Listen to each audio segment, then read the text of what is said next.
on-site haul. Brought in one load of clean, and now I'm running on-site.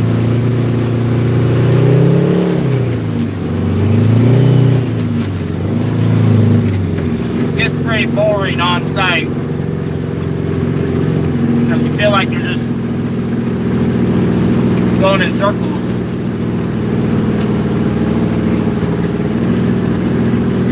Gets pretty monotonous pretty quick.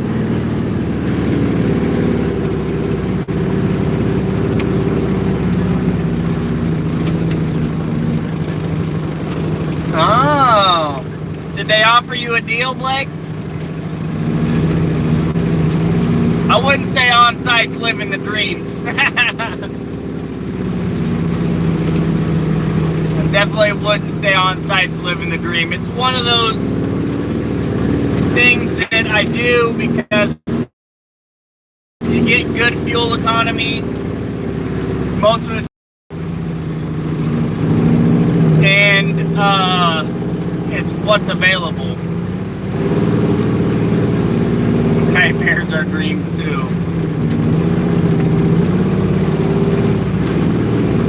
Yeah, I got the on-site haul today, so you know it is what it is.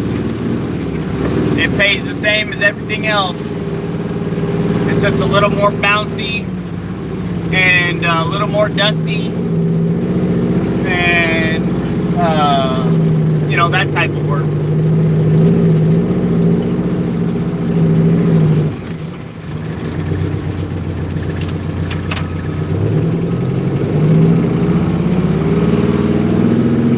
So basically I'm just stacking these piles in a row, just stacking them. Make sure you're on level ground.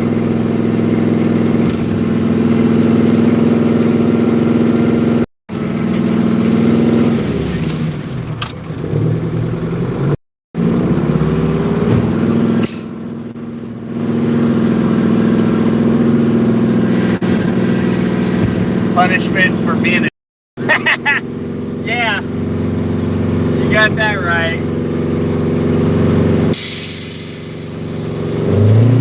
Sometimes this on-site work makes me a dick. I'll be honest.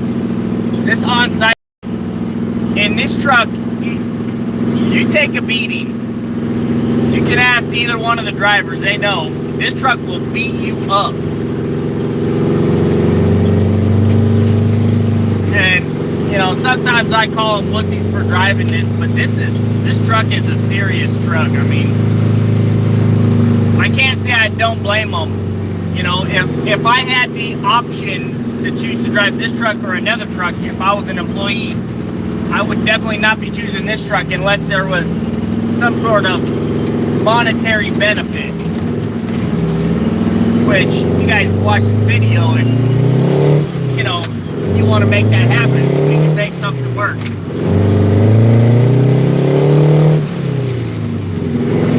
But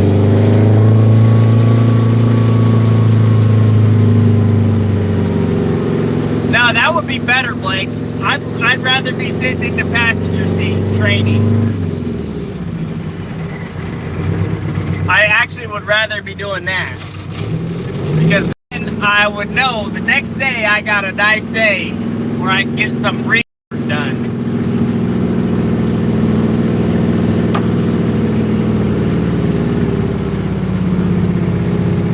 Yeah, that would be nice, Blake.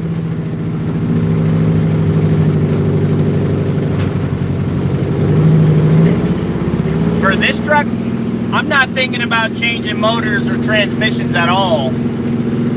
I'm looking at the end game for this truck. My end game, and my wife says it too, she's like, this is probably the last year of driving this truck. I told her, I said, until the house is built. That's kind of where I want to be. So, luckily, it's not just me on site, it's me and Ed.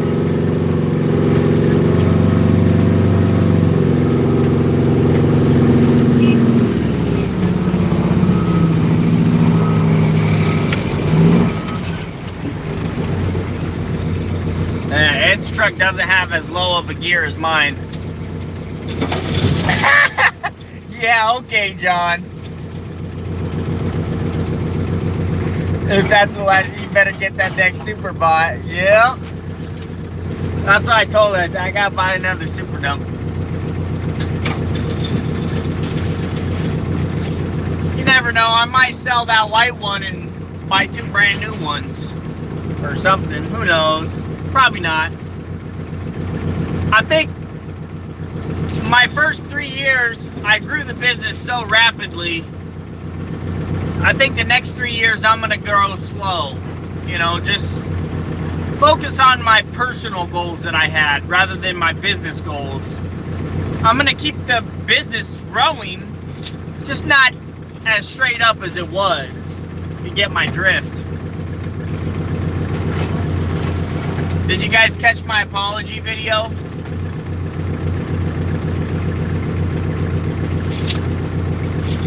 I really do love my drivers. No homo. But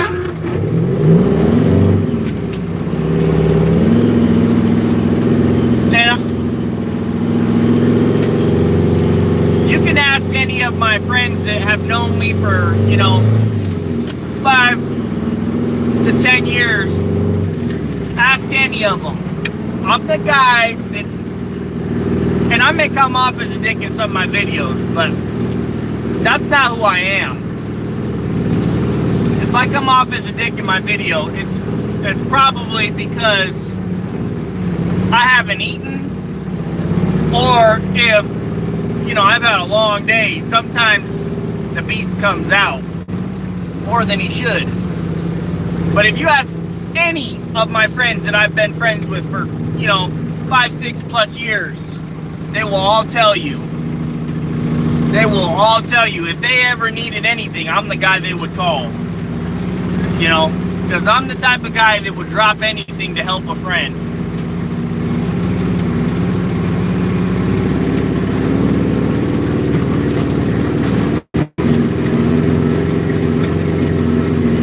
You know, I'm not a fairy. I'm not going to come out and give you, like, you know, a whole bunch of money or nothing, but I will help you as best as I can. You know, I'll help you work on something. I'll help you, you know, figure something out.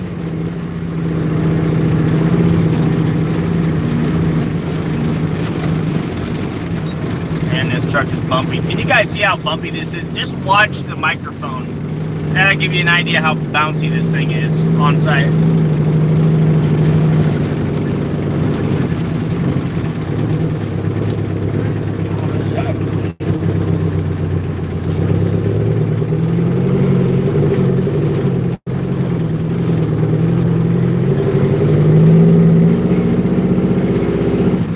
What do you guys got on your to-do list today? What are you guys up to today? This is going to be one of those videos where I just hang out for like an hour.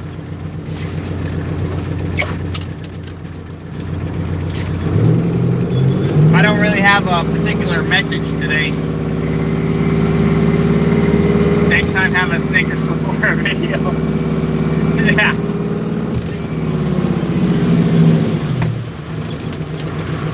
I wanted to do a live stream, but I felt like the video quality sucks. So then I just, you know,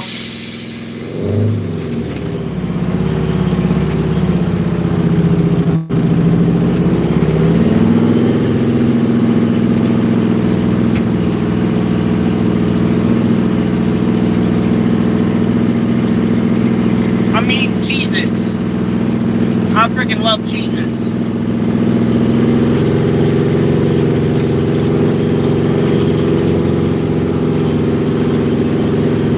And I'm listening to Pandora while I'm chatting with you guys.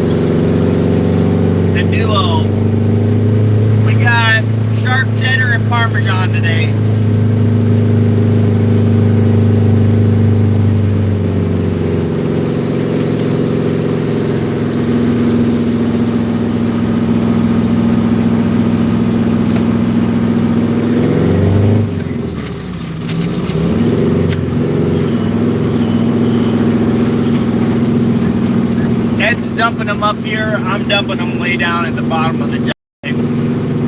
So he probably does 2 for every single one of mine.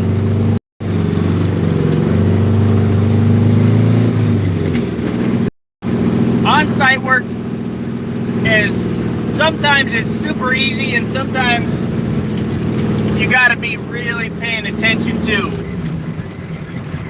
I screwed up this morning. Ed had just started getting loaded. This is my excuse. Ed had just started getting loaded. And we were changing how we were loading the trucks. And I wasn't quite paying attention. And I ran into some stuff that was sitting on the ground. Like, it was only sitting like this far above the ground. I straddled it, but on my way backing up, I kind of bumped it. I don't think I broke anything, but hopefully. On site, there's a lot of stuff you gotta watch out for. A lot of times, they've done sewer, utilities, all that jazz. You gotta try not to, hit that stuff. Sometimes it's hard because, especially like with a long nose beat, you can't see nothing. Like if you've been looking this way, and then next thing you know, you're looking this way, and you're already too close, you won't see it.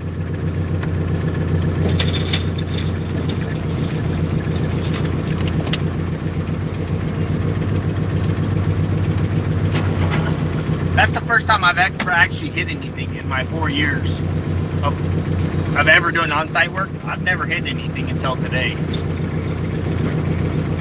I wasn't paying attention. I was out of my groove.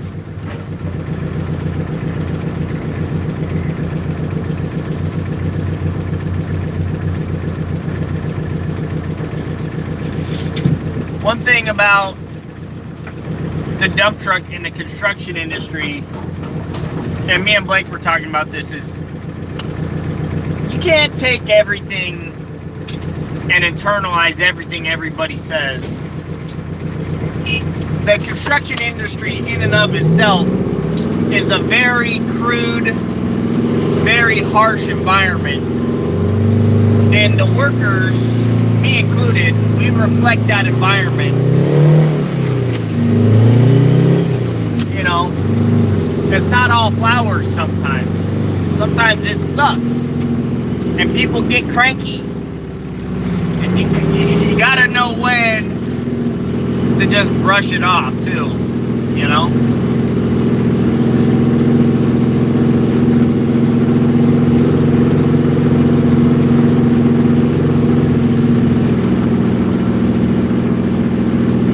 I wanted to do that apology video though, because I wanted my drivers to know. You know, I called them before I did it too. I wanted them to personally know that I was, you know, I wasn't talking to them when I said that, and I did misspoke. You know? And then I wanted to publicly do that video because there are people that aren't close to me that watch my videos that may have took it the same way they did.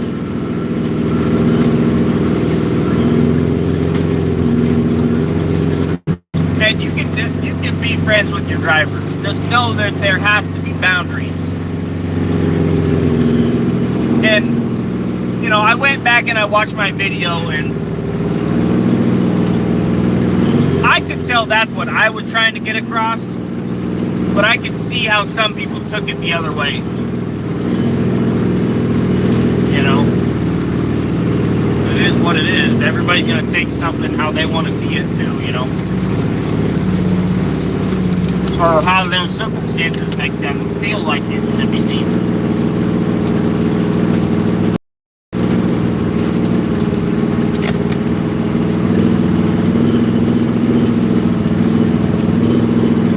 I was talking to the foreman today,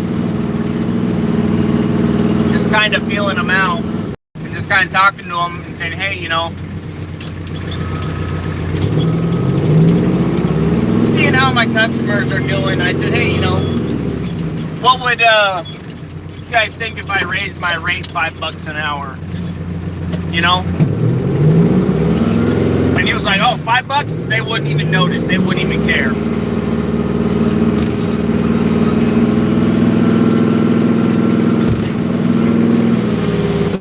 He's like, $5, they wouldn't even notice that. $5 an hour. And I was just like, you know, kind of feeling them out because I've been thinking about raising my rates $5 an hour.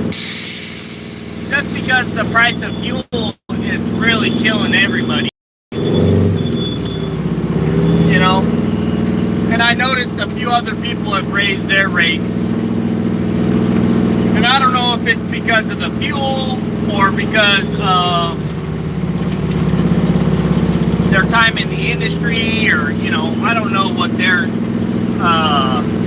situations are. I just know kind of my situation.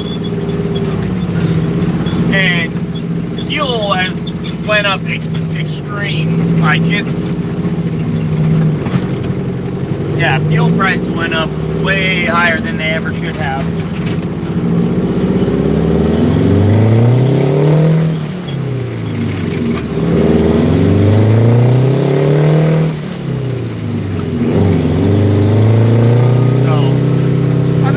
Raising my rates. One thing he said, don't just raise them, make sure you give them a notice, you know, to let them know you're thinking about it. Let's see what he says. You know, he said $5 an hour, he probably wouldn't even blink an eye at it. We've been such a good company to them, you know. They wouldn't even blink an eye at it. So now I just got to call them and call the big boss and see what he says. Ultimately, it's my decision if I want to raise my rates or not. You know? But I like to give the people that I really have a good relationship with, I like to talk to them and, you know, make sure, you know, things are going good. Because I may think they're going good and somebody else may think they're totally different.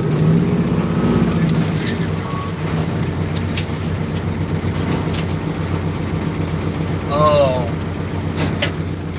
Is that good? You don't know? Okay. His CB ain't working. I asked him if I broke what I ran over, and he said he don't think so. He said it looked fine. Woo!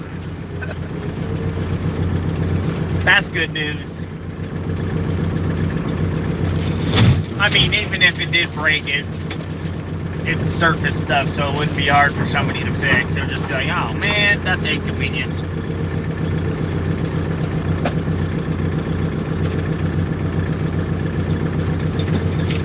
That's the nice thing about working on these sites where they're just starting everything. They started with, you know, clearing, and then now they're just moving the dirt and installing all the utilities and everything. On a site that's already developed, if they have to rip up some asphalt or something to fix it, that would suck. But in this situation, it's more of a, you know, something that does get ran over, that would suck, but not the end of the world.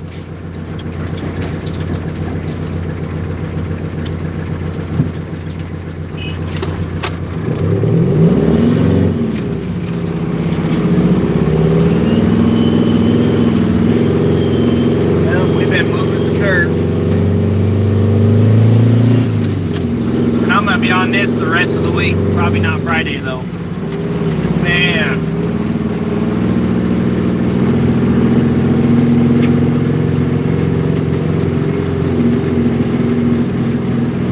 To make some money this week. All 3 trucks rolling all week. Except for today. One of the drivers had something they needed to get taken care of, so they took the day off. How big is the site? I would say this, if I had to guess, I would say this is probably close to a 40-acre parcel.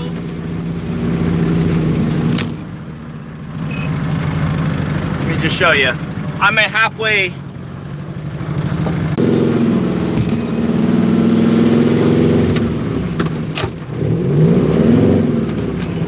So I also mentioned to the main guy, I'm like, hey, you know, how come you guys don't hire a, how come you don't rent an off-road dump truck for this? And he said, well, we did the calculations on the cost, and it's cheaper to have the 2 solos do it than it is to have an off-road dump truck sit there for a month. After hiring a driver and paying for fuel and doing all that stuff. Yep, I'm back, John.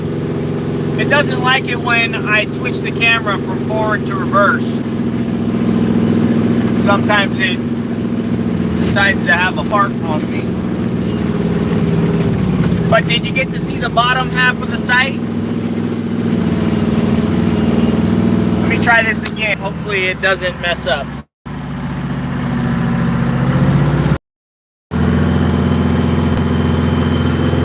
That's the bottom half of the site. They're building 3 walls right now. That pile of dirt is what we gotta move. That big pile right there, that's probably a few thousand yards.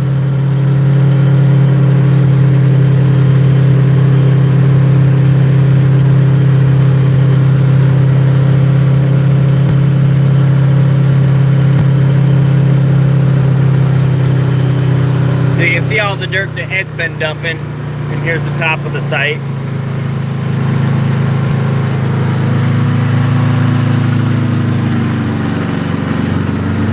They're a little behind schedule, not because of them, but the guys that are building the walls are, you know, a little bit slower than they anticipated.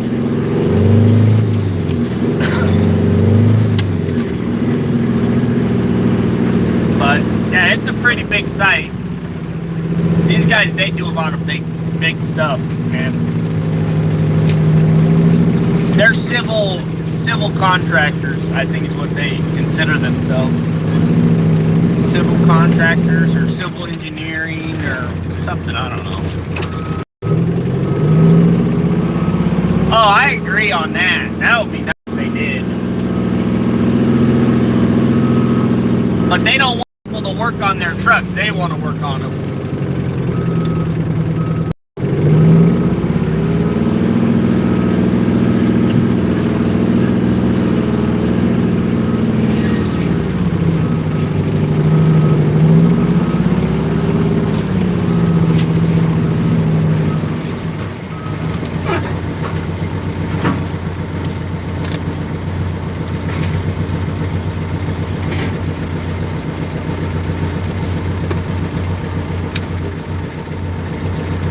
Sucky thing about on-site work is one of the hardest things is trying to keep track of how many loads you've done.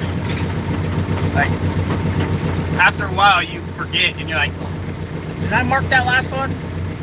Or, dang it, did I mark the last 2? And then you forget.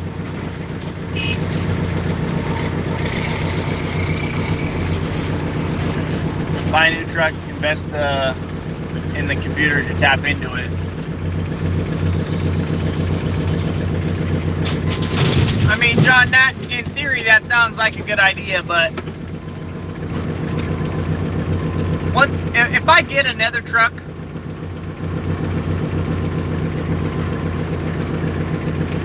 you know, I probably will be doing less and less maintenance and stuff on it myself. The more trucks you get, the less you can do yourself because you have to focus on other things, unfortunately. You can't focus so much on saving money as earning more money to combat the spending, it seems like.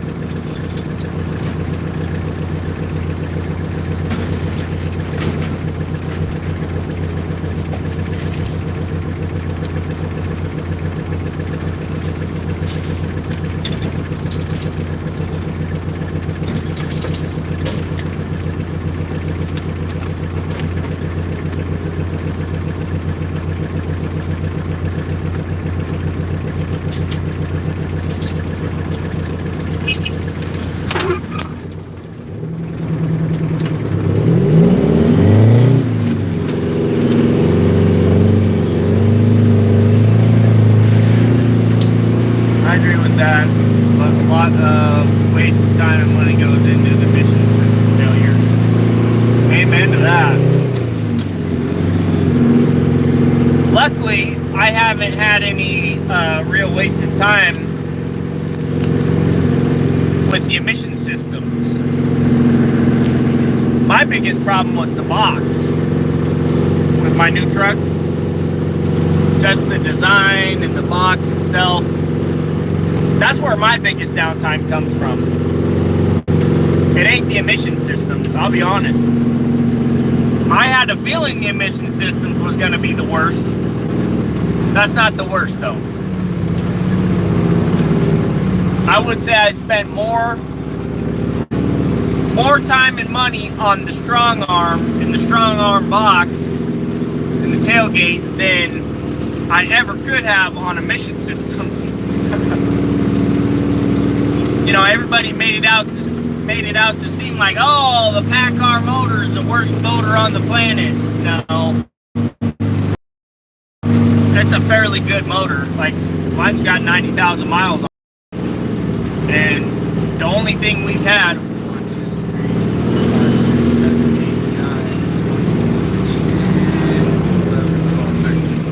13 loads. He just started dozing the pile, so I had to make sure I counted them, make sure I had the right count. I missed 3 loads. That's one of the nice things about on-site loads too. Like, if they're not dozing it or doing anything with it, at least you can count it before they start dozing it.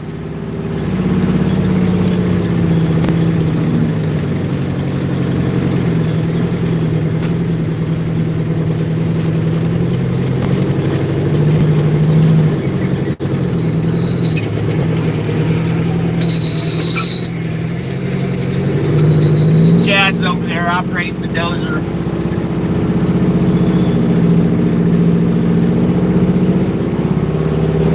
One of the cool things that I love about being a business owner is not being tied down to just one job title or one job task. For example, like as a company driver, you're just a company driver. As the business owner, you're everything. And I like the diversity, you know. One day driving, you know, 3 or 4 days driving dump trucks, 1 or 2 days here or there operating a machine. I like the diversity.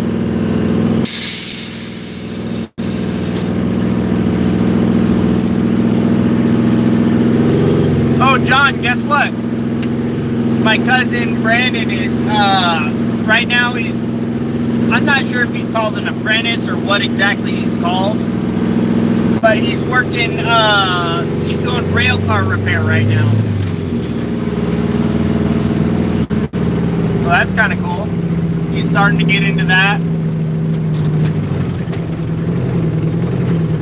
Basically, you know, he's not in a union, I don't think. I don't think he's in a union.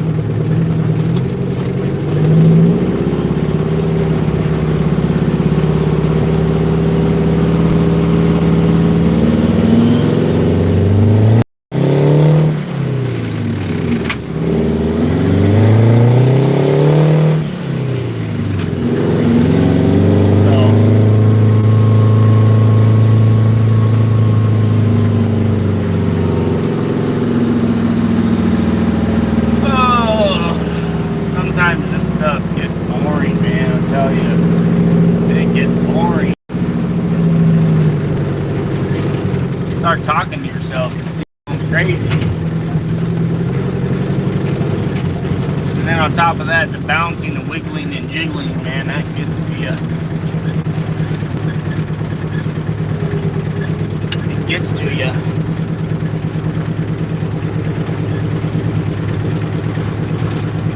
Yeah, you're listening.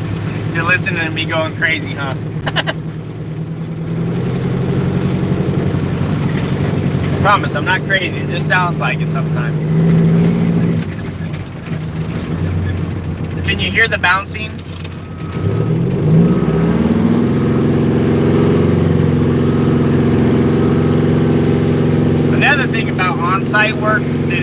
kind of sucky is they overload the heck out of you.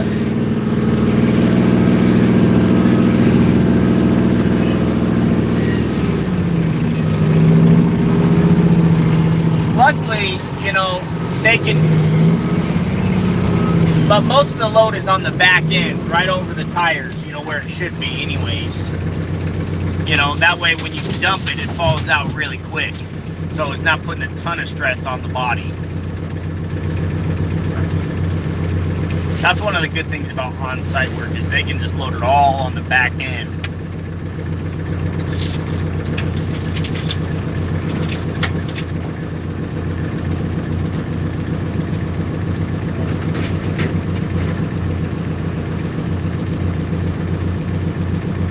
Are you guys on my microphone, or are you on the phone microphone? Can you tell? Can you hear that?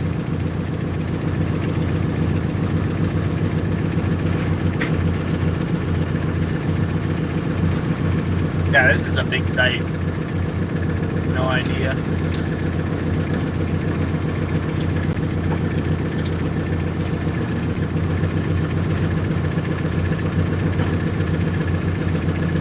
Phone. Okay, 10-4. Copy that.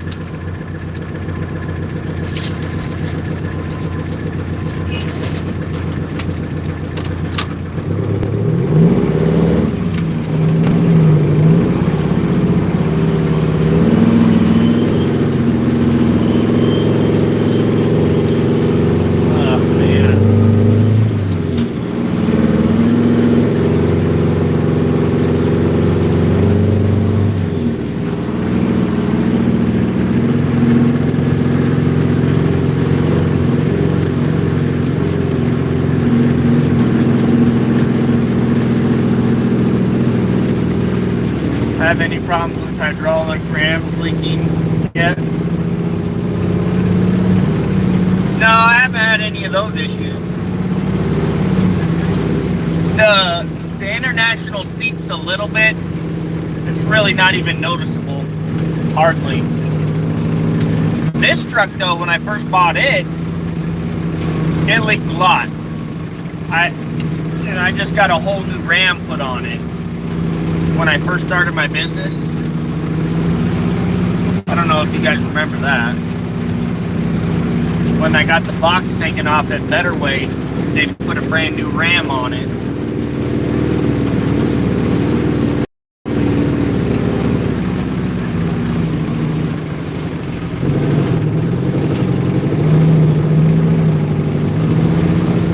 You got that right. I would definitely rather be riding that today.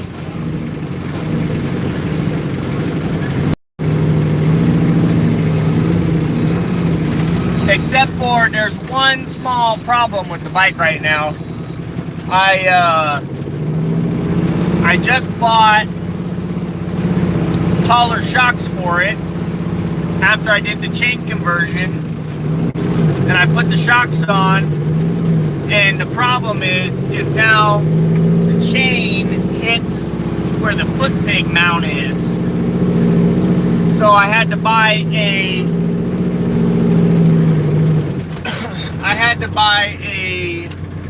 chain guide, or a chain, I think it's called a chain guide. Basically, it's a little piece of rubber, or, you know, hard plastic that the chain rubs against. And it'll lift it up high enough where it's not rubbing against the foot peg. Just bought that yesterday. So I'm waiting for that to come in. Should be in a few days.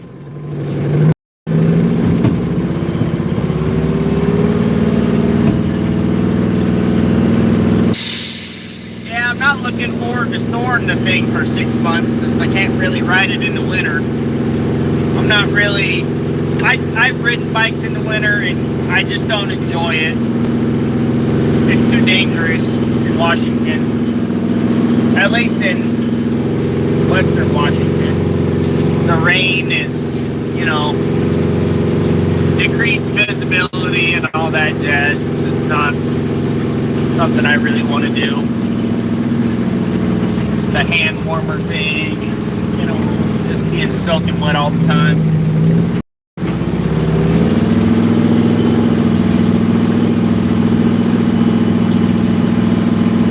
Gear sits a lot, plus get a little too dangerous on it. We all do. We all do.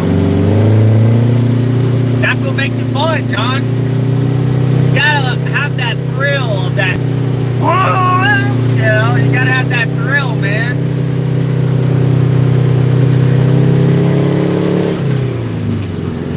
That thrill of that throttle twist. Sell it and buy a cat engine. What would I use a cat engine for?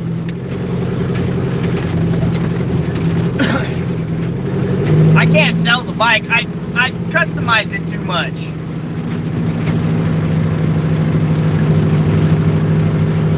I customized it too much. It's mine now. I think I'm gonna keep that bike. It's gonna be one of those bikes I just keep, and then, you know, it's gonna be part of a collection, you know. Maybe eventually I'll get a bigger road bike for longer trips. I'll take the bags off of it. Oh, you found a cat engine for your dump truck. How much are they wanting for it? Probably like 10 grand, probably. At least.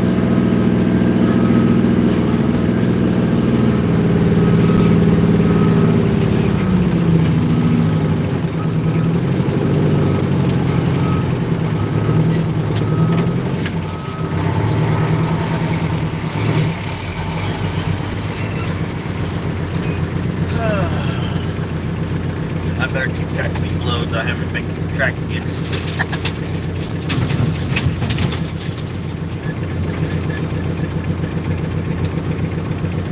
8K with radiator, charge, air cooler, and condenser.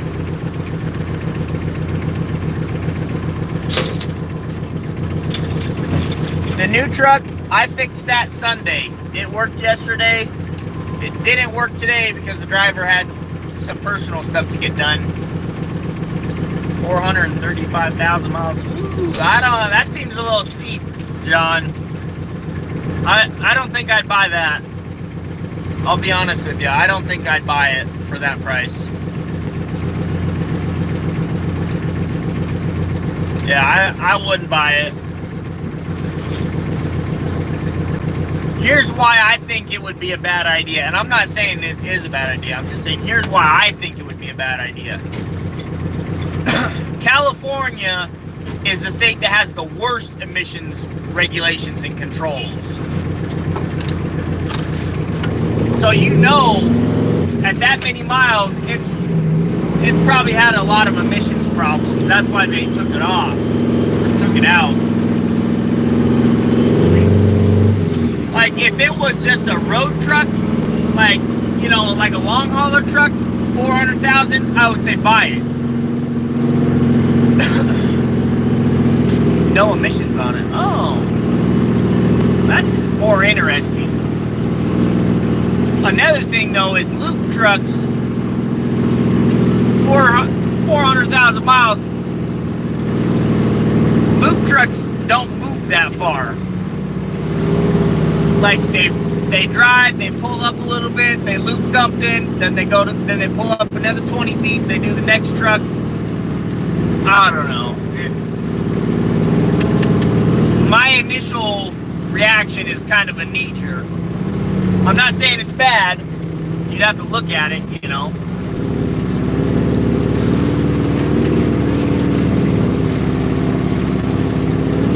Yeah, a lot of people are buying no emissions trucks and trying to fix them up, but honestly, I think that's a losing battle.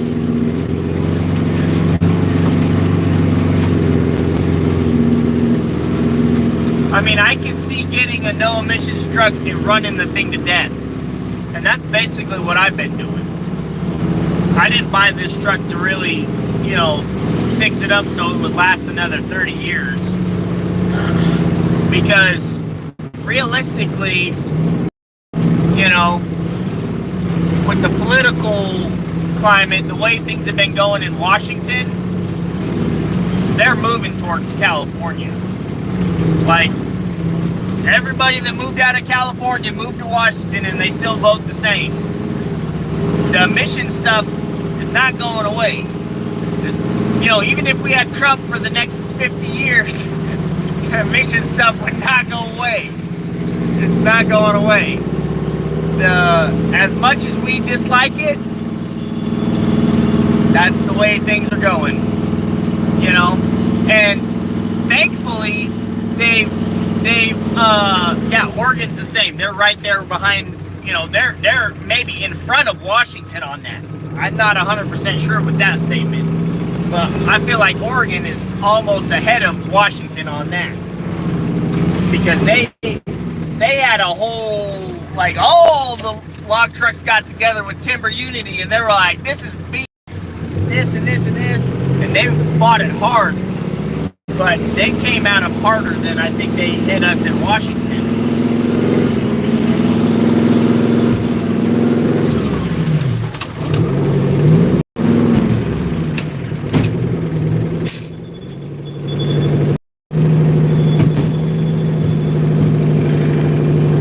No, not even close, Derek. Not even close. 20 grand in toys? No. I could add to water, yeah. I can agree with that statement. I can agree with that. But sometimes you can't be all business. Sometimes you have to have a little bit of reward in there, you know? Keep yourself motivated.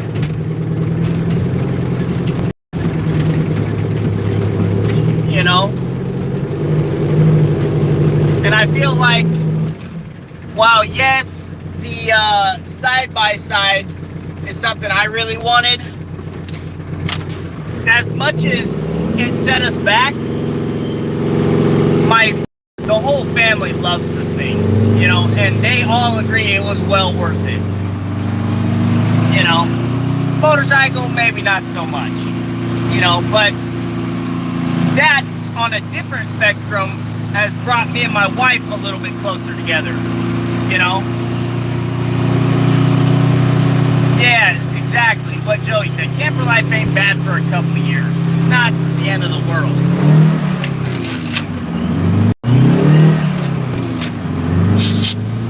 You know, and so in October, it will have been 1 year.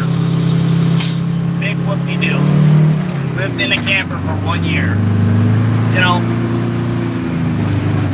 the nice thing is we already got it set up. I already got in contact with the company that's going to drill the well, but they're a month out. A lot of the other companies are like 6 to 8 months out, which I didn't realize that was happening, or else I probably would have, you know, signed up a lot earlier.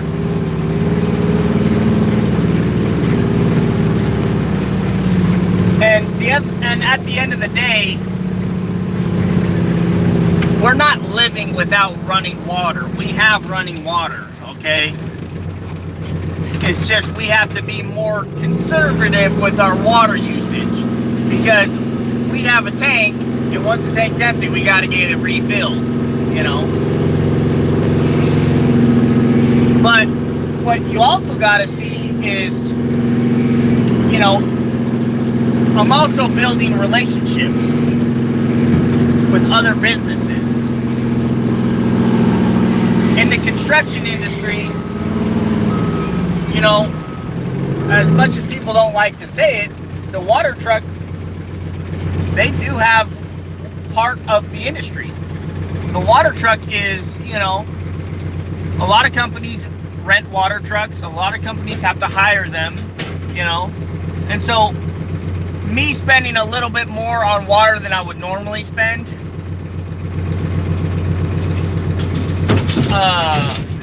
you know, it's not breaking the bank.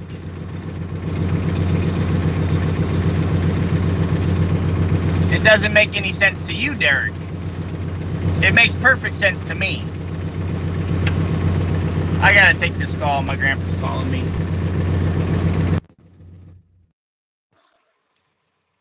Hey, Grandpa.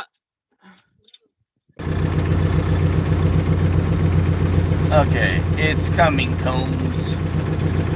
Exactly, it's coming. I don't get it why people care about your life choices if you guys are happy. No, it's totally fine asking a question. You know, not everybody understands where I'm coming from. You know, everybody has a different perspective on life, right? So when I lived in Peru, people lived in cardboard houses. They lived in adobe houses with no roofs. You know, so living in a camper, it is not bad to me. It doesn't seem like it's a bad, you know, thing. But some people, they feel like they're better than that, you know? Like they can't live that way. I know I can live the way I'm living, you know? And it's all about thinking long term for me. You know, in my life, there's two options. I can have the instant gratification. I can go get a loan and do it immediately. And I can work my whole life and pay for it. Or I can sacrifice really hardcore for a few years and then have my whole life to enjoy it. And that's my option. And that's where I'm headed, you know? Work a few years super hard and enjoy it the rest of my life. And I do take a risk. If I die tomorrow, that would suck big time, because then I wouldn't personally get to enjoy all the fruits of my labors necessarily. But my kids will, you know, my grandkids will. You know, I've set myself up.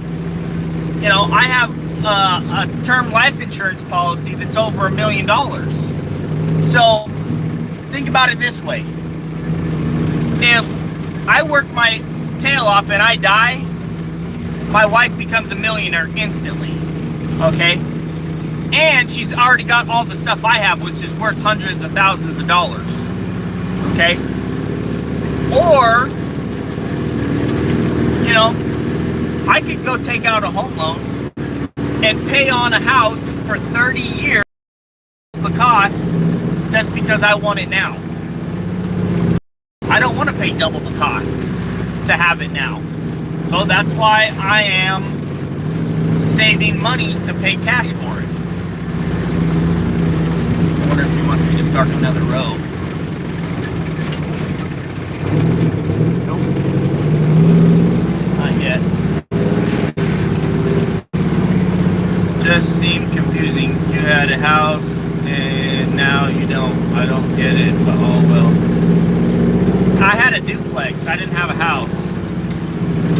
I had a duplex that I was making payments on every month, and now I don't have anything that I'm making payments on, so I can save that money. That's what I'm trying to explain to you. I had payments, and now I have no payments.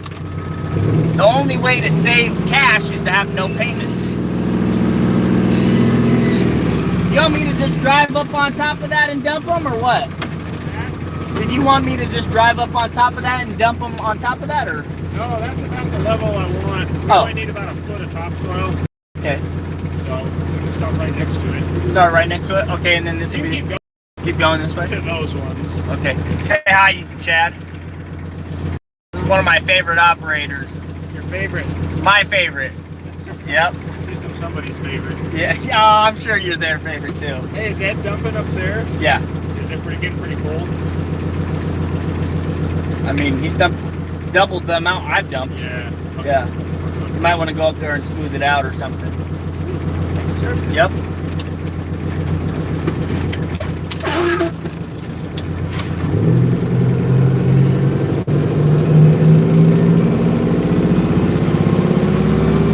That is correct. The new truck does have payments, but it makes more than it pays. That's the difference.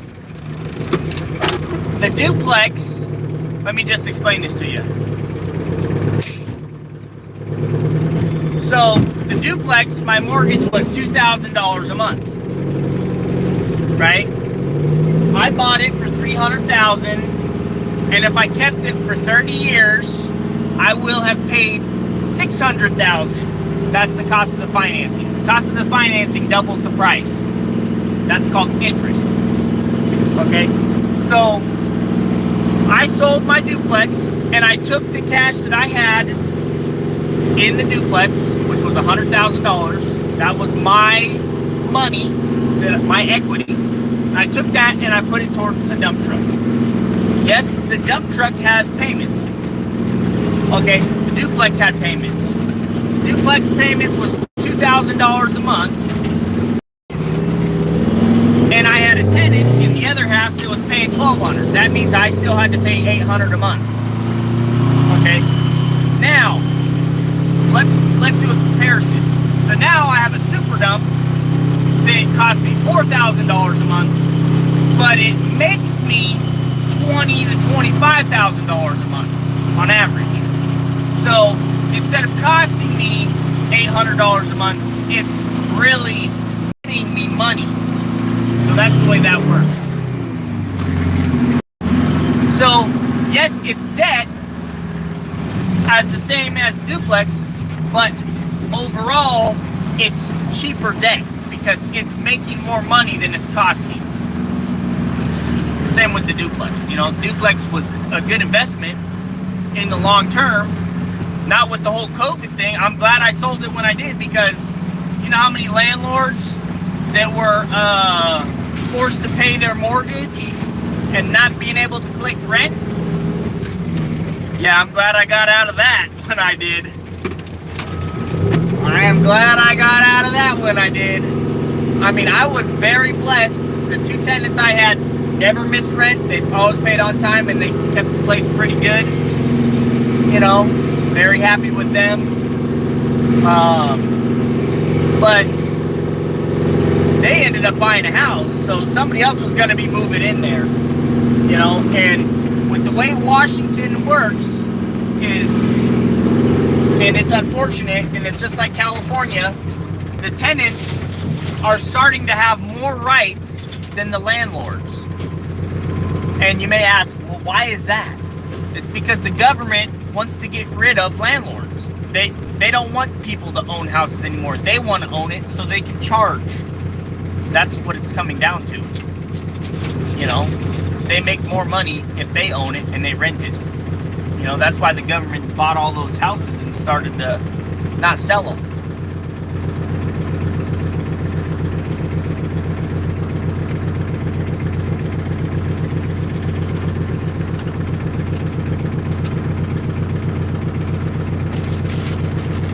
But, you know, and another reason why I was going to go the route of having a home loan. I was going to do that. Because it's not evil to have a house loan. You know, I was going to do that. I was going to do the new construction loan and build my house that way. And then what happened was the bank, they lied to me. They said that I was good with the tax returns I had, and then under further review, their underwriter said that I needed another full tax return, which really upset me because I had got my hopes up and I had all these, you know, ambitions, and then next thing I know, my dreams are coming crashing down. Well, okay, well, if you don't want to give me a home loan, well then screw you. I'm not going to use your bank. I'm just going to do it my own way. And I'm actually really glad I ended up doing it that way, because it's costing me less in the long run. And on top of that, it's growing my business, growing my equity in my business.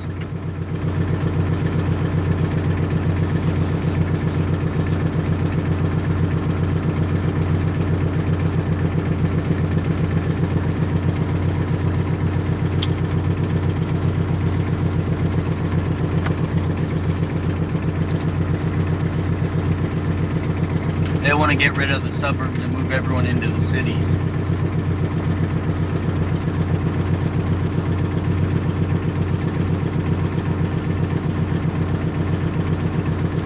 duplex generated money as well. You rented the other side. Most of these guys weren't around back then. Yeah, the duplex did make money, but it didn't make not nearly as much as the super dump does. Not nearly as much. The one thing that the duplex had going for it versus the super dump is long-term value of the house is most likely going to go up. So you make money that way. You don't really make money in rent. You make money when you sell it. And,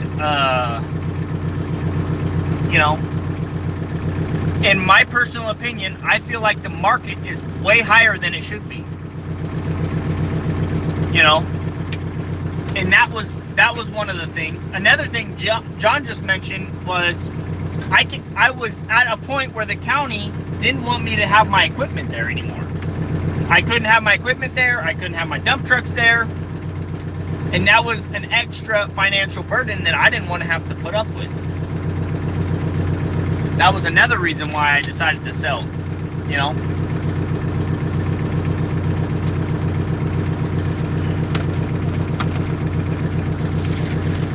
It just made 100% more sense to me, you know, to do what I did than to keep the duplex, you know, and then try and get a home loan to build a house, you know.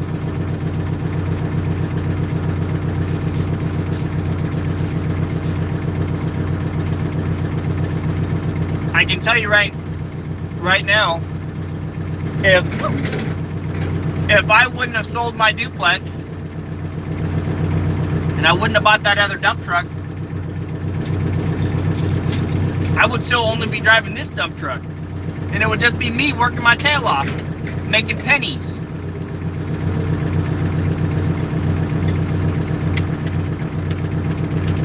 Now, you know, I'm at a place where my business has grown exponentially. It's making way more money than I could have, even if I kept the duplex. I still outpaced myself with the route I took. It was the right choice to make. You know, back in the day, when it was just me, I was making $15,000 to $20,000 a month in this. I literally just cashed a $30,000 check yesterday. You know? And a lot of that, you know, it goes towards expenses and stuff. But I'm making a lot more than I am now than I was.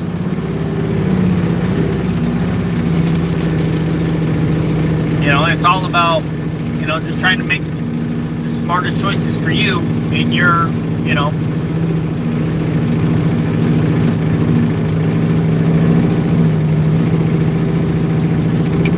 I wouldn't doubt it, John. I don't really know how people determine the value of their business. But I can tell you that we grossed over $350,000 so far this year. Gross income over $350,000. I don't know what the net is because I haven't looked at that recently, but I can tell you we've grossed over $350,000 in sales.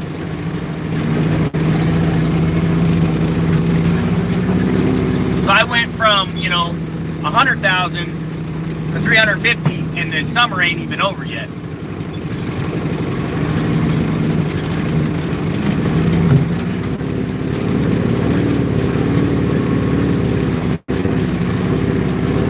That guy doing?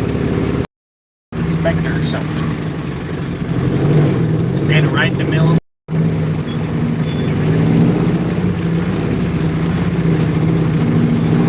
I'll tell you what, these guys sure have taken their time on the wall, but it does look really good. I'll be honest. Their work does look really good. I'm not a wall builder, so I don't really know, but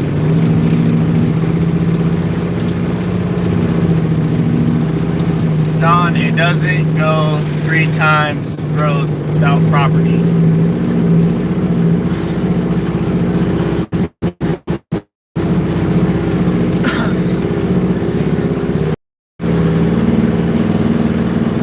I can tell you that right now. Like, I went from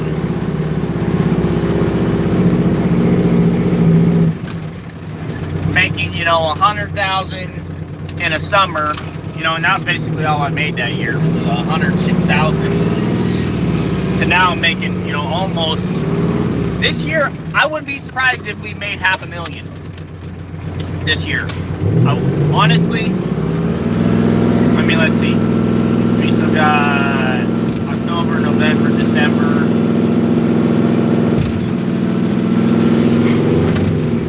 Let's just say 40, 80, 120, 350 plus 120, 480. I know, 580. That'd be 580, 580. If we just make 40,000 a month, which, you know, that's just the two supers working, 40,000 a month. You know, and that's easily calculated at that. That's like on the low end.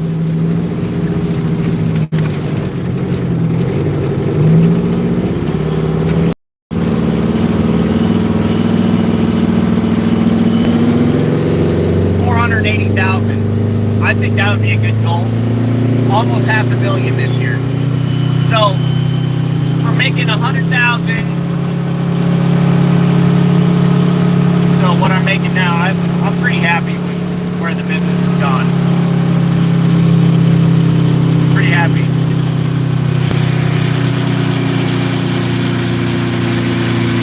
With net income, assets, employees, and contracts easily close to $1 million.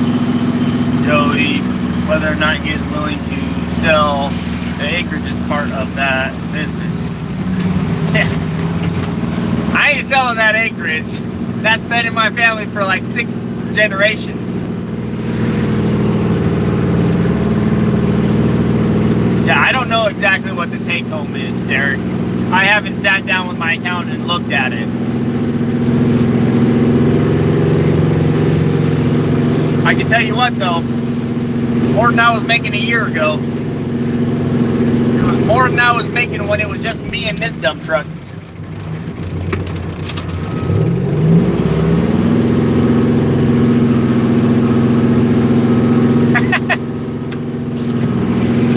I'm not really interested in selling, Joey.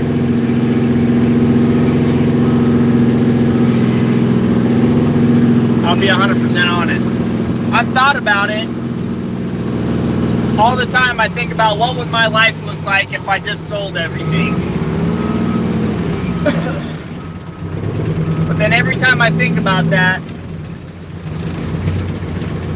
my mind automatically goes back to what one of my first customers ever said to me. He said, I said, hey man, are you gonna retire soon? He's like, why? What's the point in going home and sitting and counting cash all day? Eventually you're gonna get bored counting cash, you know.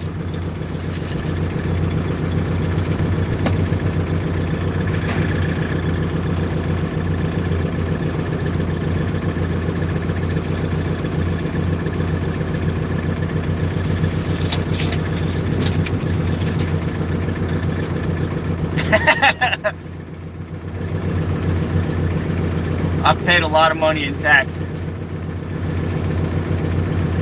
I don't even want to think about how much money I paid to the government in taxes. With sales tax on everything I bought, with fuel tax, payroll tax, all that tax, income tax. I don't even want to think about it. I don't even want to think about it. It makes me sick to my stomach to think of how much the government robs businesses.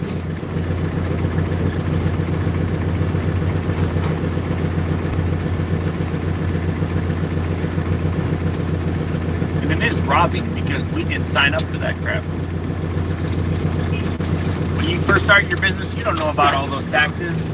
You find out as you go. Oh yeah, by the way, when you hire an employee, guess what? You gotta pay payroll tax.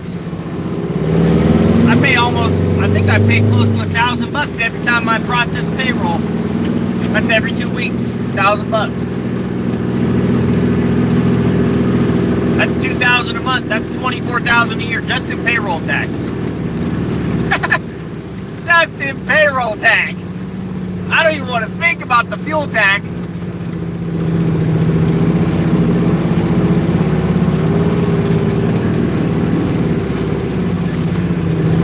Yeah. I'm doing my good deed. The government's just taking credit for it. We're the one that gives out those stimulus checks. We're the ones that they don't do nothing. It's all you and me, brother. Everyone that works their butt off, we're the ones paying for that. They don't pay for nothing. All they do is collect our money. Fuel tax, 77 cents a gallon. That stings. That stings.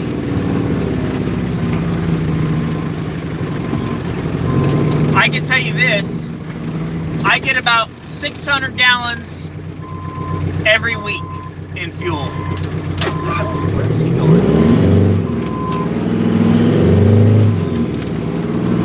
600 gallons every week. So just do the math. 600 times 0.77. I don't know what that is, but I know it's a lot. Then times that. How many weeks are there in a year? 52 weeks? Or, yeah, 52 weeks. So then times that number by 52. That'll give you how much money, roughly, I spend on fuel tax. You think I spend a lot? Whew. Man, think about Swift or one of those other carriers. Oh, geez, man. I don't even want to think about what they're paying. I would cry. $22,000 a year. Oh! Oh, man, that burns. That's money that I could have been paying my employees. Not saying I would have. I'm just saying that's something I could have offered. You know, if I had it to give, I might have given it. Yeah, so that's $44,000 right there. The payroll tax and the fuel tax alone. That's not even including the sales tax on everything I bought to maintain my trucks. And I know I spent a lot of money on that. You know, I know I spent a lot of money on repairs and maintenance. That's probably close to, you know, probably close to 90,000. I would assume 90, 100,000. I haven't looked at it in forever. I try not to pay attention to that anymore because it stresses me out. 10% of 90, that's 9,000 right there. You know?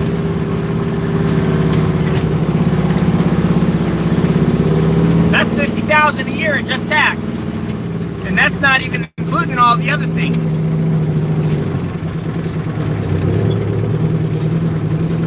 They are tax slaves. Yes, we are. Business owners are tax slaves. But, you know, we're not the only tax slaves. Employees are tax slaves too. They're just taxed at a much lower bracket because they're not producing what we're producing. Yeah, they're deductions. It don't work like that. They're still taking the money. John doesn't run a business, as far as I know, other than maybe his farm. Is your farm considered a business? I thought he just work for the training union. I think that's what he does. Correct me if I'm wrong, John. I know he does something with trains. I'm a railroader, not anymore.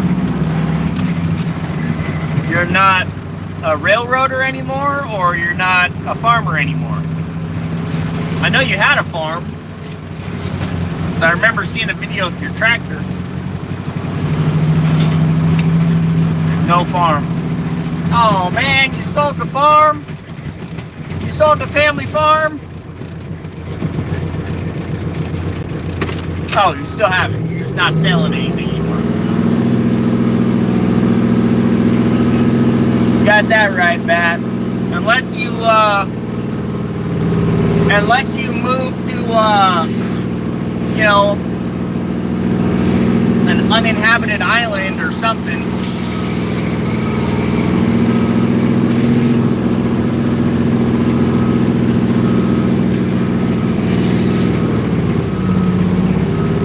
What kind of animals did you have, John?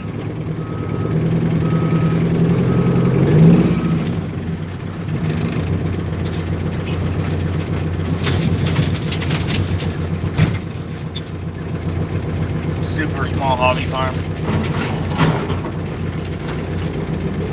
Hey man, a farm's a farm.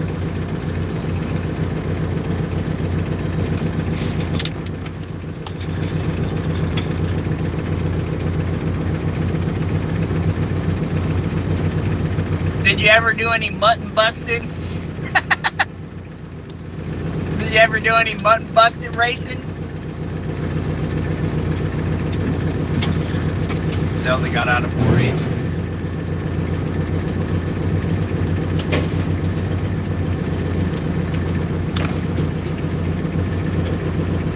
Do you ever think your L&I driver might be scamming you?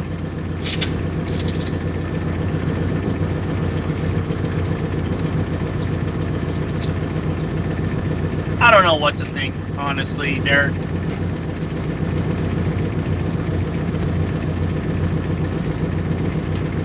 I may think one thing one day, and I may think something the other day.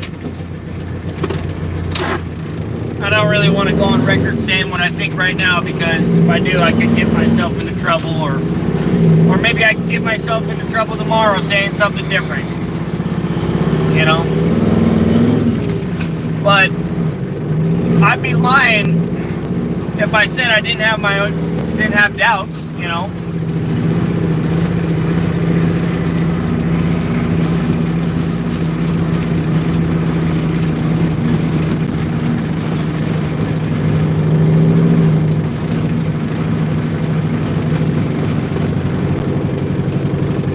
My biggest thing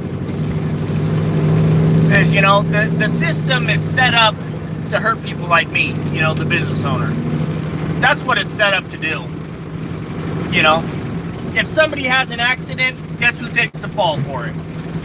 Even if it is an accident, guess who's paying for it? You know, the government don't pay for that stuff. That's people like me that pay for that stuff. Through taxes, through L&I claims, and all that other stuff. I'm the one paying for that stuff. Other businesses pay for that stuff.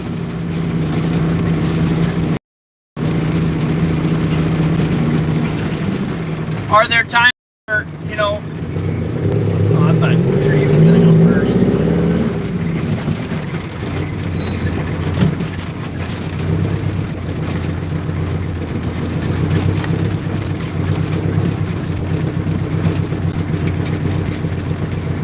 A little slow there.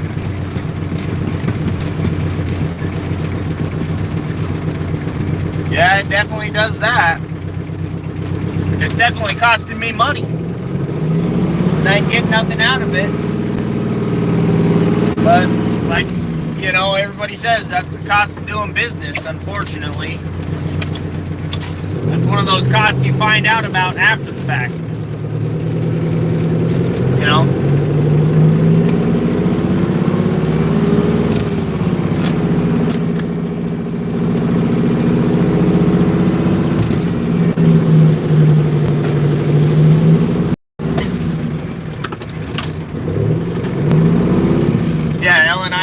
Industries. If somebody gets hurt on the job site while they're working or whatever, even if it's an accident or if it's your fault, they make a claim, and you know that claim helps to pay for their expenses.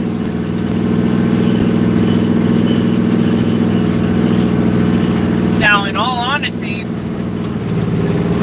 I feel like if it's employee negligence, they shouldn't have a claim.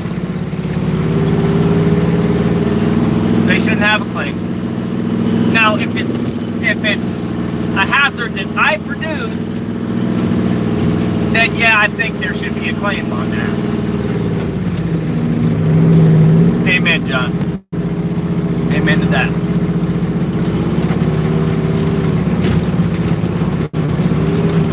Amen. I already got done making one apology. I don't want to have to make another one.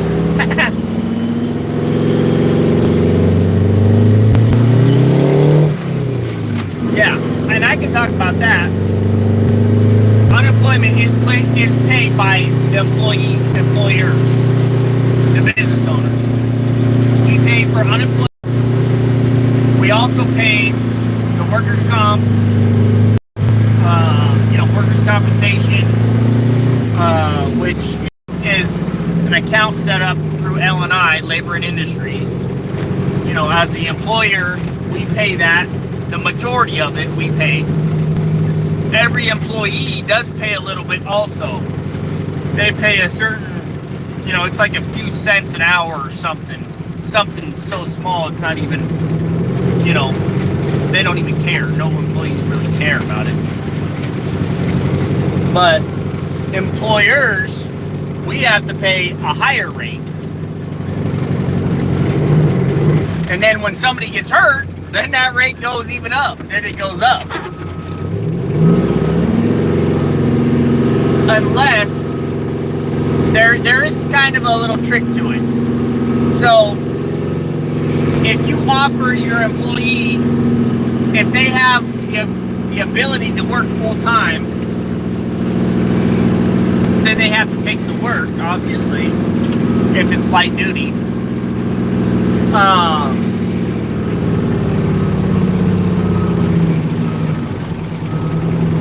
You can avoid the premium hikes by offering your employee paid salary. But it's a catch-22 though. So I have some friends that have been in business and they say roughly if the employee is going to be on L&I for less than a month, just pay him the salary while he's off. And it won't increase your rate at all because you covered the cost 100% up front. L&I didn't have to cover nothing. But if he's going to be on L&I more than a month, then it's less cost effective to just, deny him the salary, and he'll have to collect time loss through Labor and Industries. So it's kind of a money thing. So if you're still paying them, your premium won't go up.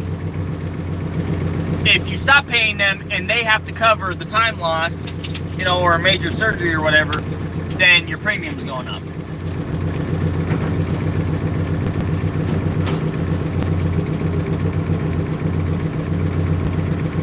And there's a whole bunch of, no, it only lasts for a certain period. It only lasts for a certain period. I think it's, and the rate hike doesn't happen immediately either. It's 3 years. I think it's like a scale. It goes up so much until 3 years, then it's at its maximum for a certain amount of years. Unless there's another claim, and then it, that all factors into how it works. I don't really know. I'm not an expert. Don't take any of this advice as fact, because just speaking on what I think I know, I could be totally wrong. Not an expert in this. Never have been, never will be, because it doesn't really interest me. I don't want to be an expert in that stuff because I don't even want it to happen. I don't want anybody to get hurt. I definitely don't want people to be taking time off work.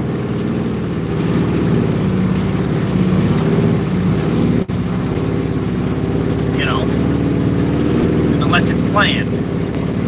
Planned time off is totally fine. If it's not planned, I don't want it. It's gotta be planned.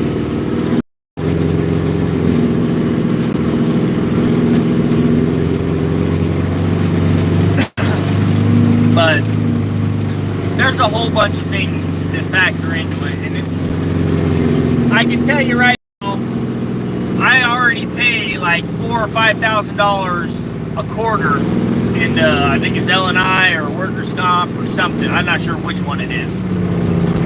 I know it was like $4,500 last time I paid into it though.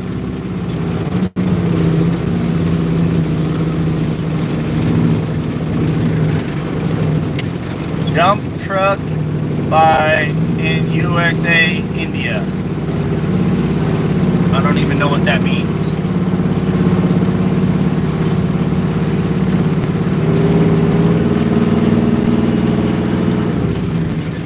We don't have workmen's compensation.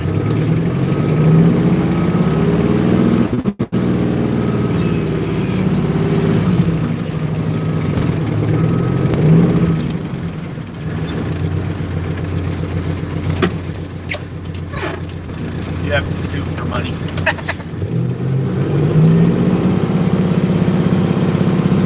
I'm sure you got something.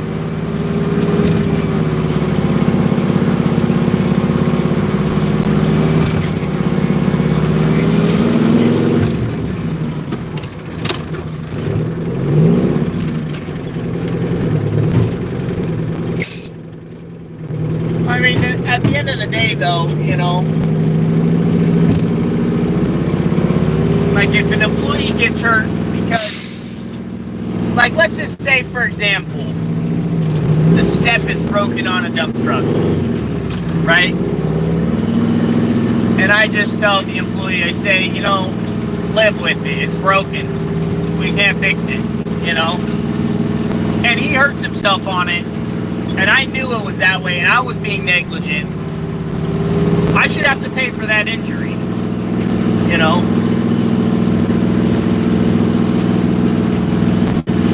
If it's an employee's negligence, like they knew 100% what they were doing, they did something stupid, that should be on them, you know? The culture of America has become so, you know, money grabbing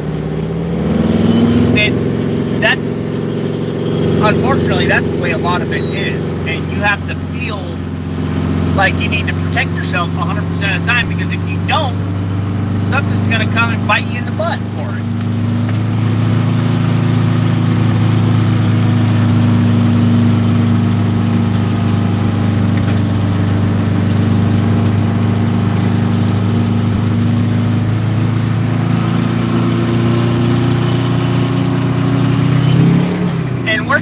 Working on the railroad might be different. They're bigger, you know. So they have the ability to pay for lobbyists and all that jazz. So they can make the rules the way they want the rules.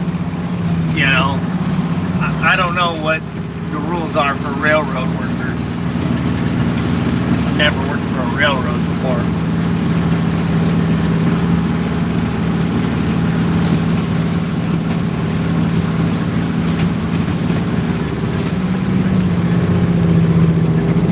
Yeah, see, their legal department is bigger than most companies. That's the crazy thing. Those railroads, they ain't no joke. They're billions and billions of dollars. Billions. I'm looking for a driver, Derek, to drive not only the Solo, but like one of the Supers.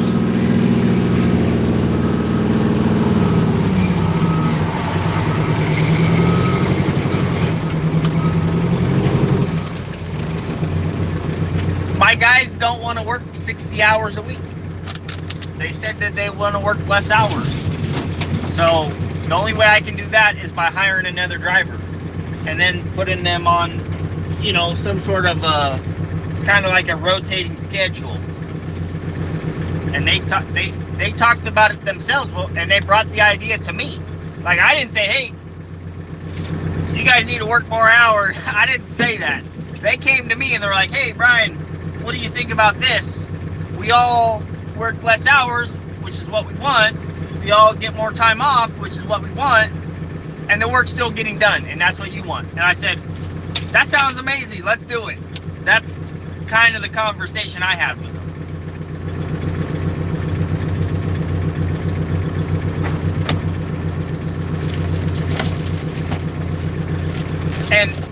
in my other video, I did say that a lot of times drivers ask for more money and this and that. My drivers haven't asked me for more money. I want to be clear on that too. They have made it happen. They have made it clear that they're happy with what they're making. And if they're not, they need to come talk to me about it. You know, so we can review and maybe come up with a better number that works for both of us.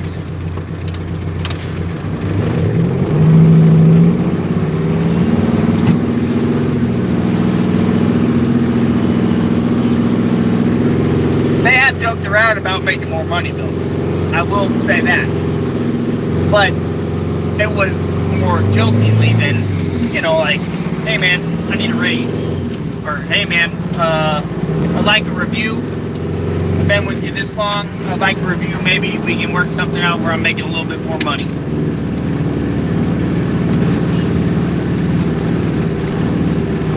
No, I haven't had any drivers quit. One of them almost said he wasn't going to come into work today because of my other video. And that surprised me because I was like, I had to go back and rewatch my video.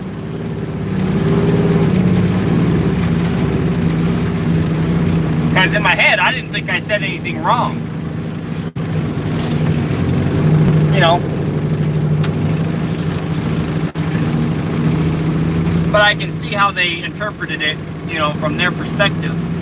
I can see how they took it, you know. And I shouldn't have said it the way I said it.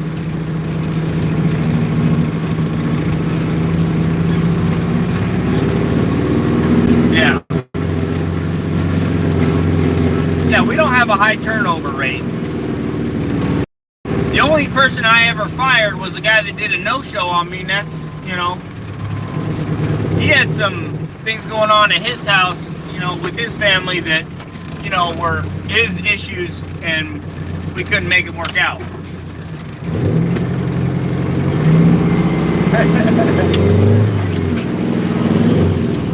Get out of my way, I'm coming through.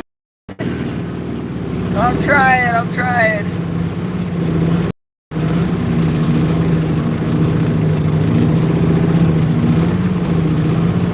What the heck? Can we supply the construction material direct to the company through the truck? You are my old friend. I don't even know what that means.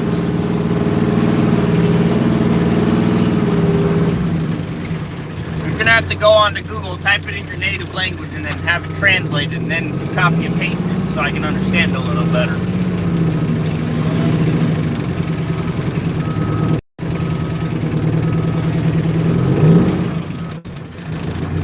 You have chosen to make this business a public forum, and I like it, but I would not talk about the other drivers at all.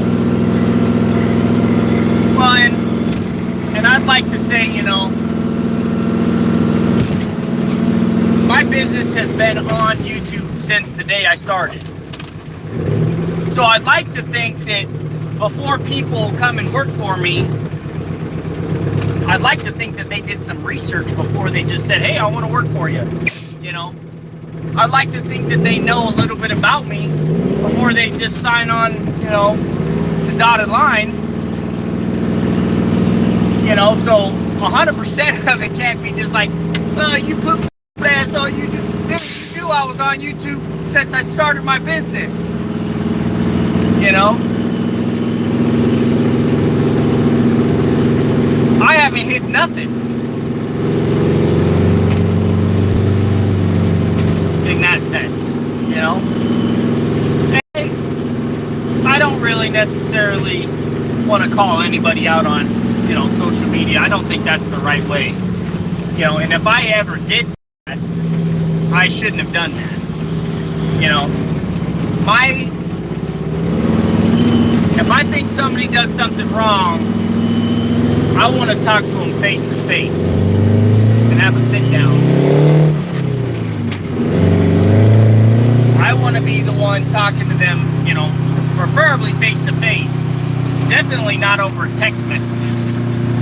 You know, face to face interaction, so we can read each other's body language, we can see the tone of the conversation, you know.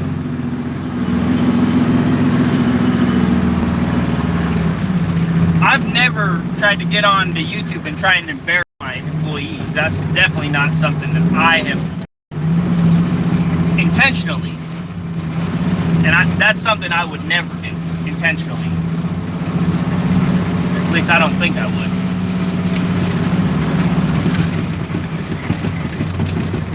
Maybe I haven't been put in that circumstance yet.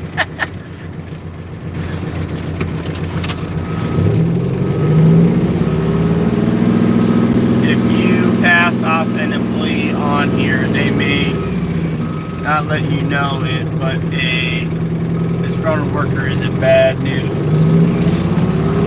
Yeah, amen to that.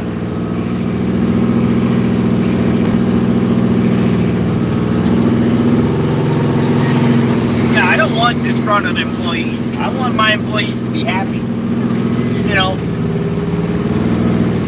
and I feel like they're happy for the most part. Like, I feel like they're happy. Like, you know, when it's a hot day out, my wife will bring them an ice cream cone. How many employers have you ever worked for where that's happened? I can tell you right now, I've never worked for anybody like that. You know, the employees that work for me, they know it's a small town, small business field.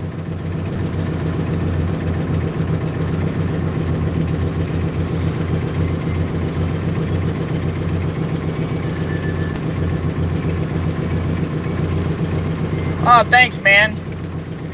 Yeah, I was pretty sad when that happened too.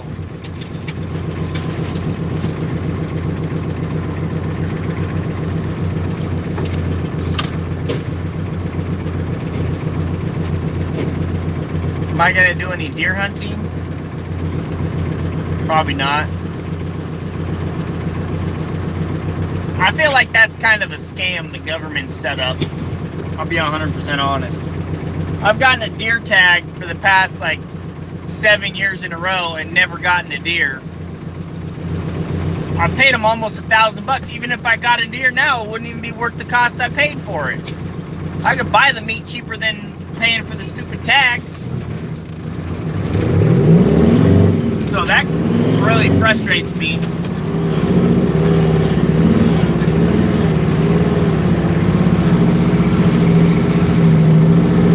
It ain't free meat, dude. You gotta buy a deer tag. You gotta apply the license to go hunting. And then you gotta follow their stupid rule book. It's like this thing.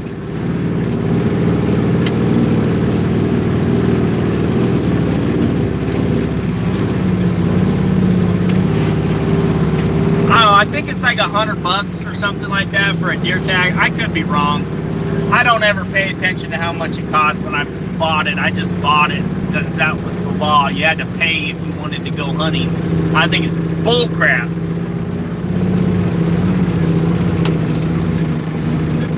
It's another way for the government to control.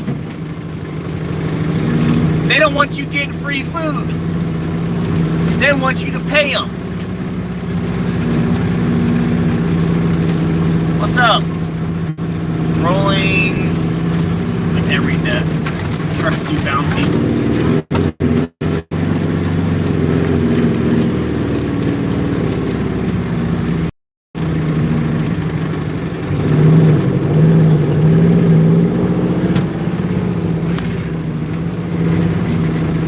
So 100 for 100 pounds of fresh organic meat. You're silly. No, it's not $100 for 100 pounds. For me, it would be $1,000 for 100 pounds because I went almost 10 years without getting a deer.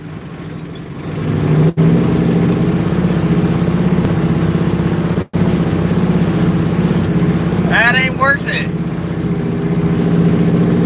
I don't think it's right that the government charges you to go hunting. I think that's government overreach. Back in my grandpa's day, they didn't even need deer tags. They went and shot a deer with a 22. And now you can't even use a 22 to kill a deer. Oh, that's inhumane, blah, blah, blah. You know?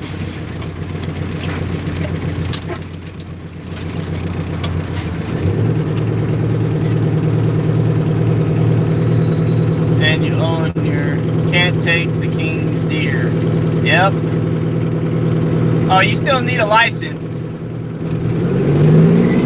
If they catch you poaching,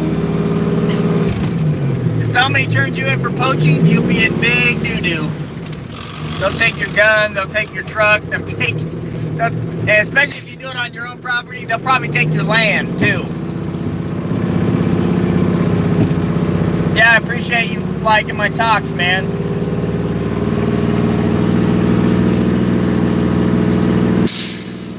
Oh, why thank you, Derek. I shouldn't be hunting. If you've ever been hunting in Washington, you know that they like to disappear when hunting season opens up. That's just the way it is. I've seen plenty of deer, but the rules make it so you can't get a deer. That's just the cold hard truth of it. They make it so only a few people get it. It's like the law. It's a waste of money.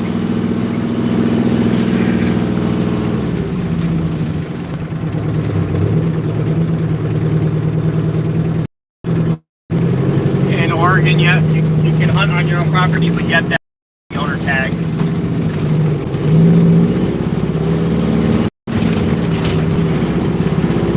I've seen deer every single year I've went out hunting, except for maybe 1 year.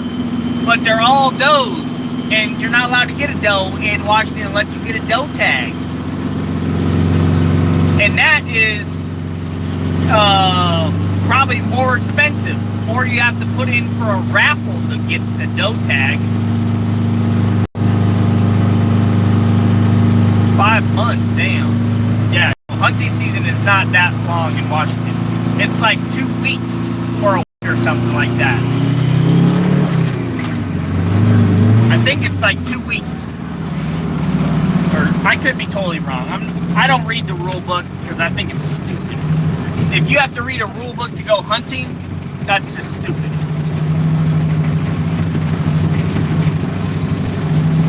In Washington, the freaking rule book's literally this thing. You know? And then it's written in a way that you can't even understand it. That's the other part that pisses me off the most. You can't even understand what the heck they are trying to explain to you what the rules are.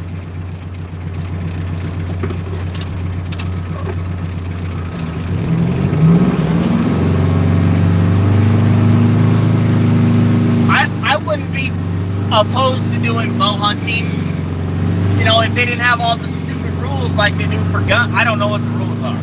So the rules are probably different for bow. You know, you probably have a longer time frame. You probably have, you know, it's probably set up a little bit better. They're more lenient towards a bow hunter than it is, you know, a gun hunter.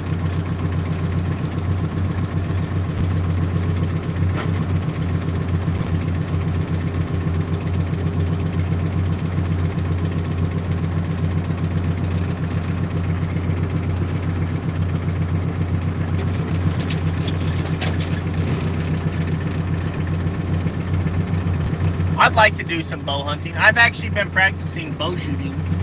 My grandpa brought over some old crappy arrows, and me and my son been practicing. He likes shooting arrows because it makes him feel like, you know, the Green Arrow or, you know, some superhero, you know.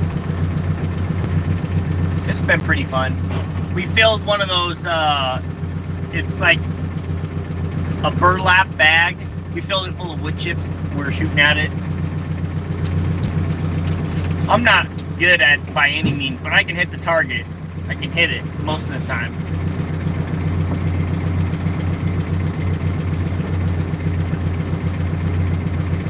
Yep. It's also good that they know the rules of like a firing range, you know, like, you know, just safety with firearms and, you know, that type of equipment. You know, I think it's good that they learn that stuff early.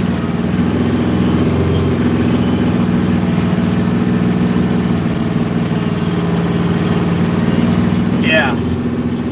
I think a lot of people miss out on that.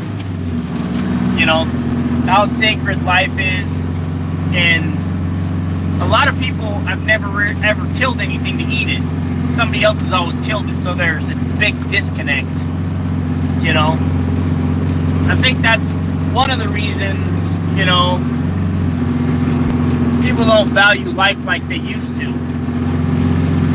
You know, 50 years ago, life was valued way more than it is now, you know. And that's because, you know, people don't kill their food anymore to eat it. Somebody else kills it, and they just go and buy it. That's all they don't see anything. Yeah.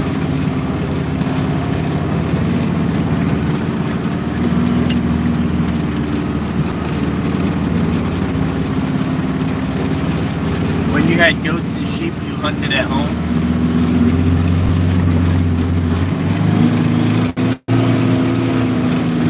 Did the deer like to come see the goats and the sheep, or what? Or were you hunting coyotes?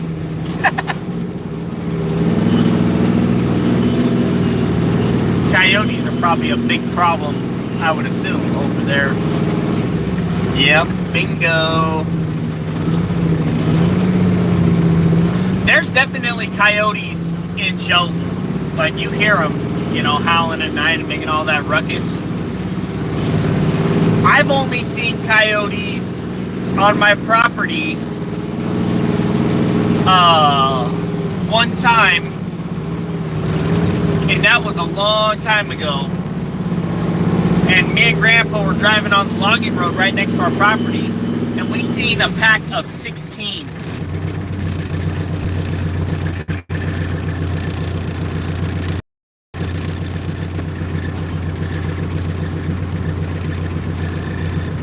We seen a pack of 16 coyotes.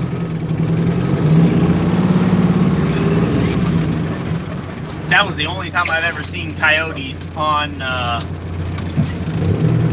my property, and that was like 10 years ago. I haven't seen a coyote since, but I hear them all the time. I'm surprised they haven't come to say hi to my dog, you know. I often wonder if he's, you know, ever encountered one, you know.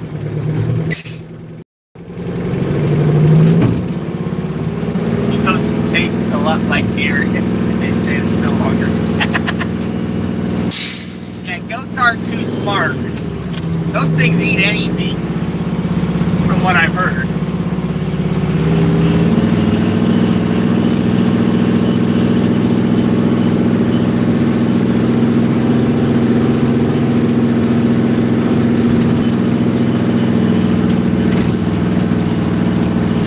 I think in Washington, I think you can get away with hunting coyotes without a tag. I'm not 100% sure on that.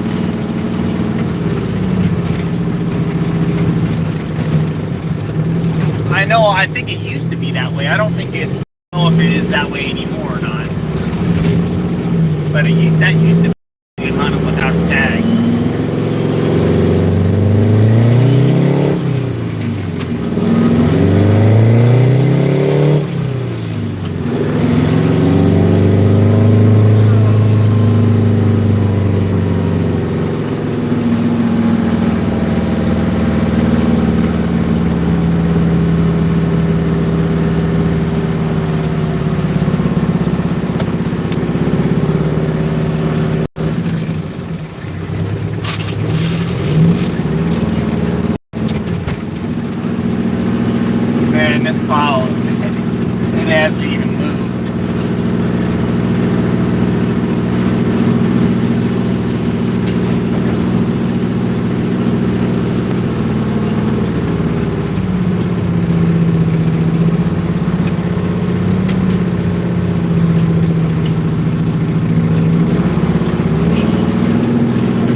has a lot of deer and antelope. I think they must grow on trees there.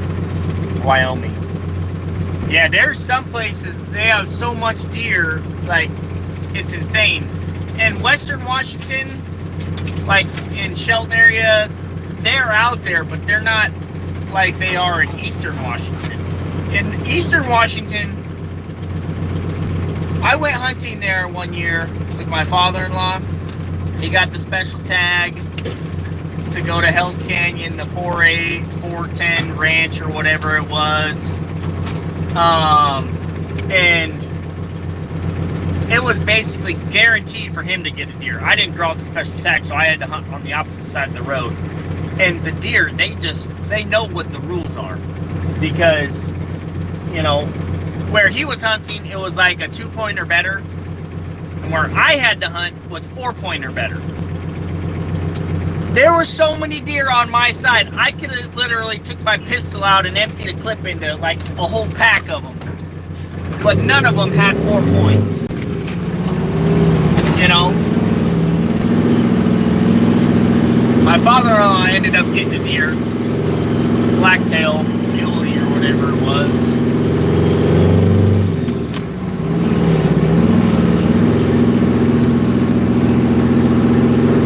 I've never been to Willow Lake, but you know, I'm sure it's probably... There were so many of them. Like, I literally could have grabbed one by the horns and just drug it over to the truck, you know what I mean?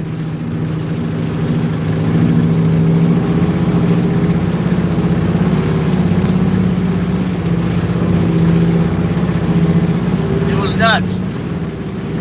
I think we counted like 100 deer. The whole week we were there, I think we counted like 100. I think 50 of them were like the first day we were there.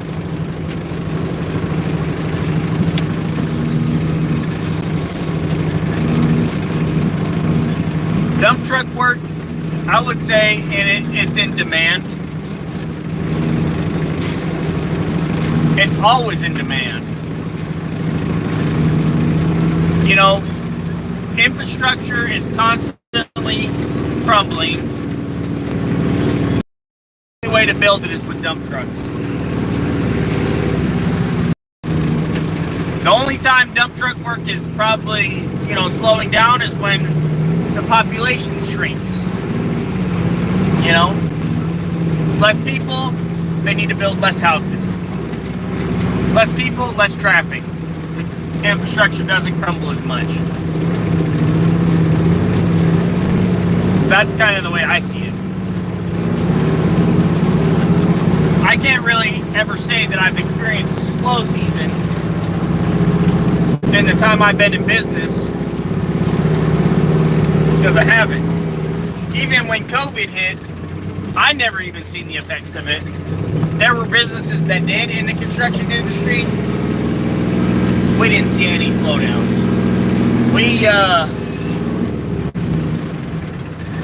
We were hit so hard with work that, I mean,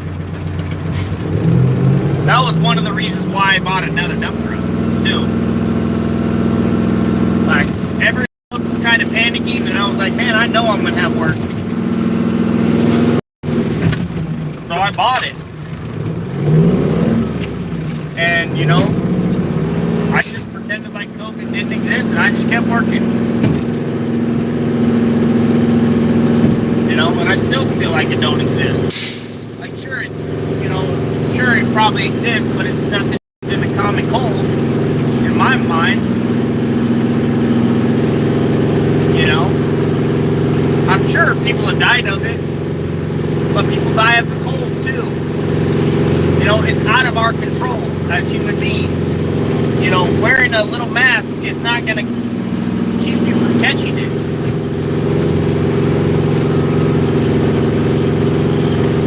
The vaccines they have, they aren't a guarantee either. Does it work for some people? I'm sure it works for some people, probably. Does it hurt other people? Yes, it does hurt other people. I've seen where people have gotten blood clots from getting the vaccine. So,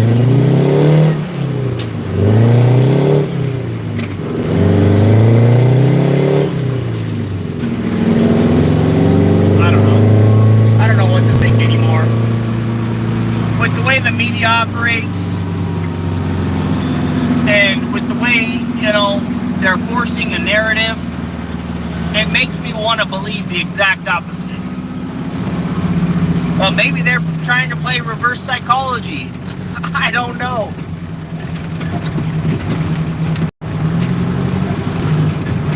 You know? I'm not getting vaccinated, and I'm not wearing a mask. I can tell you that right now. I will not be vaccinated. They'd have to put a gun to my head before I got vaccinated. Because that's honestly the way I see it. You know? If you don't have the choice to determine what somebody puts in your body or doesn't, then you have no freedom over your own body. Like, they could just decide, you know, oh, let's try some steroids out on these people.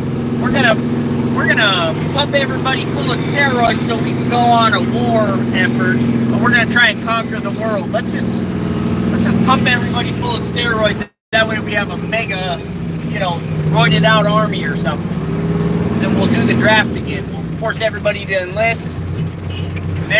You know, I'm not saying that's what's gonna happen. I'm just saying, if you don't have the choice to put in your body what you want to, and they have a choice, all it takes is money to persuade somebody to do something evil. That's all it takes is money. You know, if you offer the right politician the right amount of money, he'll be injecting bubblegum ice cream into you if he wants to. You know?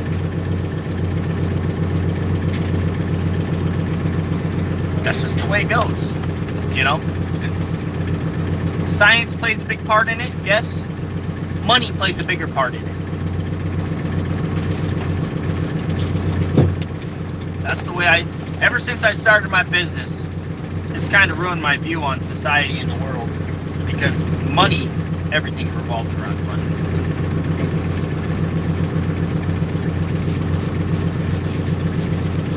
It always comes back to money.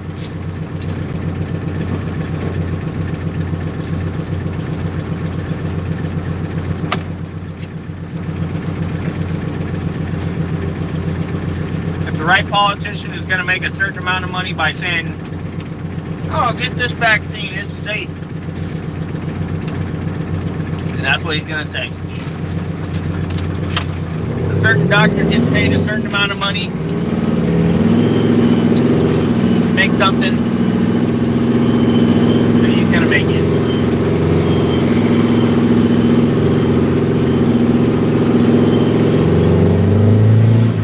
Sure, there are that 1%, you know, that doesn't, at least I like to think that they exist, you know, that say, oh no, I would never do that, that's not ethical. You know, there are those doctors that, you know, actually see what being ethical is actually like.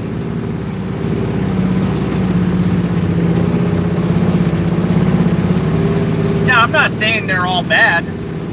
I'm just saying, because of the political climate, I'm not taking it.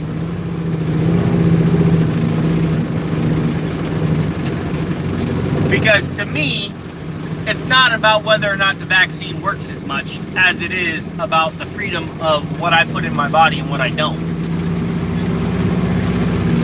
And the way it seems is, if you give the government an inch, they take a mile. That's the way I see it. And that's why I'm not doing it. Do I think that it might help some people? I definitely think that vaccine has probably helped a few people. I mean, obviously, you know, it's not 100% about money. It is about saving lives, you know, and getting stuff done. But some of it is about money. And that affects my perspective of it. And that's why I've personally chosen not to get the vaccine. And I've personally chosen not to wear masks. Because, you know, in China, they all wear masks year-round. That's like their fashion. They do it year-round. When I grew up, I never wore a mask. I've never worn a mask in my life, you know, willingly. And when I was growing up, my grandpa said, you know, we don't wear masks in our family because a lot of times when you wear a mask, you act different. You know? You're not the same person when you're wearing a mask a lot of times. Because your identity is obscured. It's the same thing with like the internet. You know? People say stuff on Facebook because they don't see them in real life. You know? I don't know. I've always just thought, you know, if I'm going to wear a mask, it's because I'm robbing a bank. You know? I do agree, you know, I think some instances it would be totally fine. Like, for example, in the food industry, do I think people should wear masks? I think it would be a great idea if all servers and chefs wore masks. Because when people are talking, spit is flying, whether you notice or not sometimes. You know? And it is a hygiene thing, right? Keeping my bodily fluids separate from yours. I think that, you know, okay, good idea. But I feel like when I'm walking from the door to the table to wear a mask in between that amount of time, I think that's lame. I think that's stupid. You know?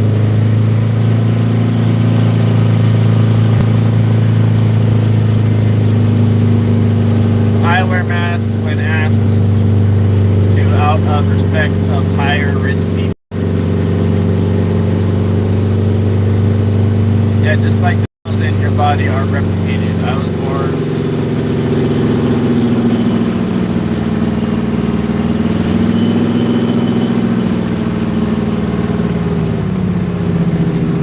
I'm not worried about catching COVID. Very low threat. If I was, I would get vaccinated. Another thing is, like,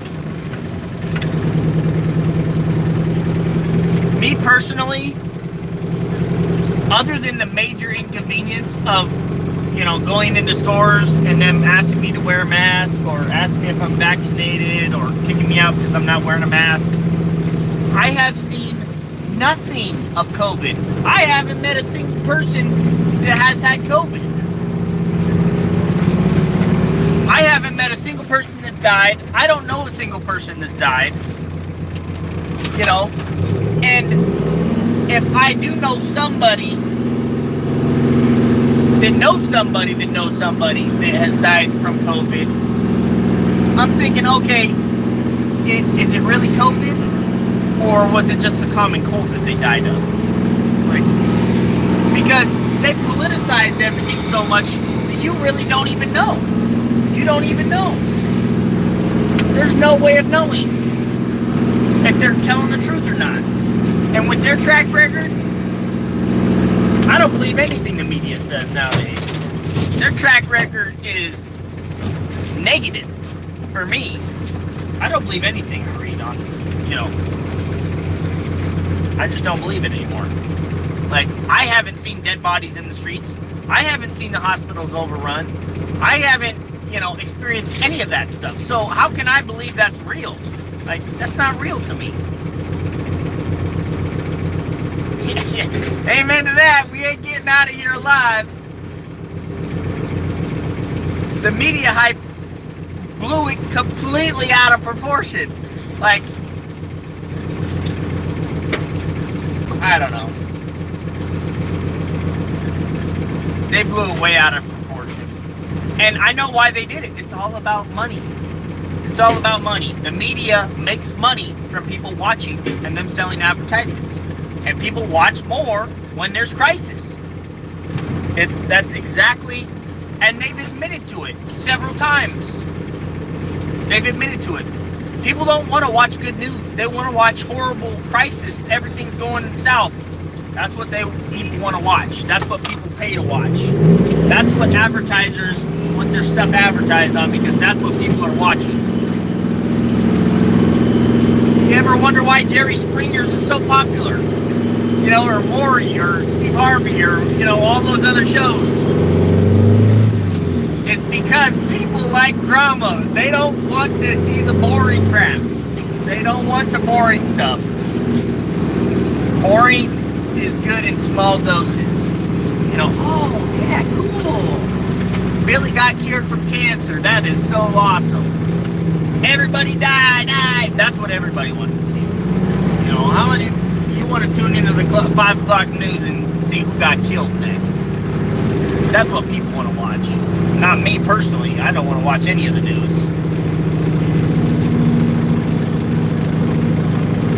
Amen to that, John.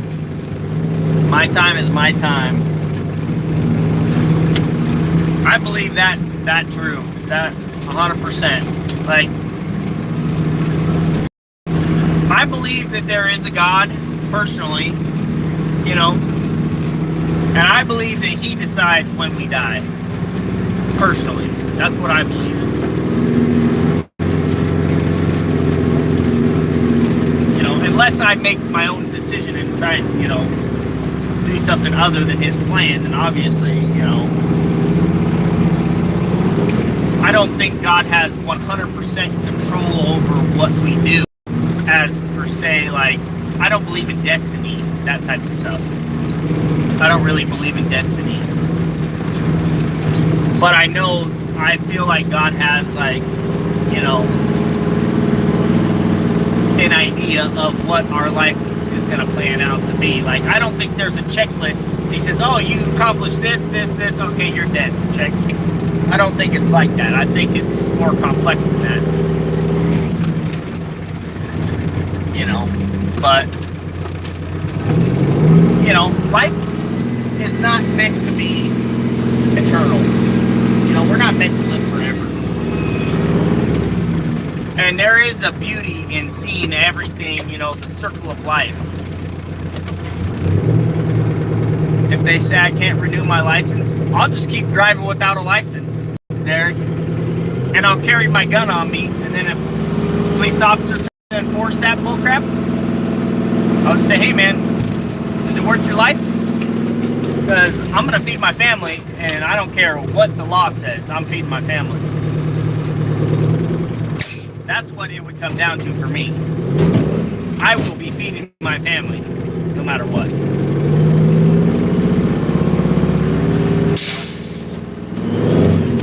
Definitely going to be the one to give them the option to back down. I'm just saying. And I don't want to, I definitely hope it never comes to anything like that. I hope and pray that something like that never happens.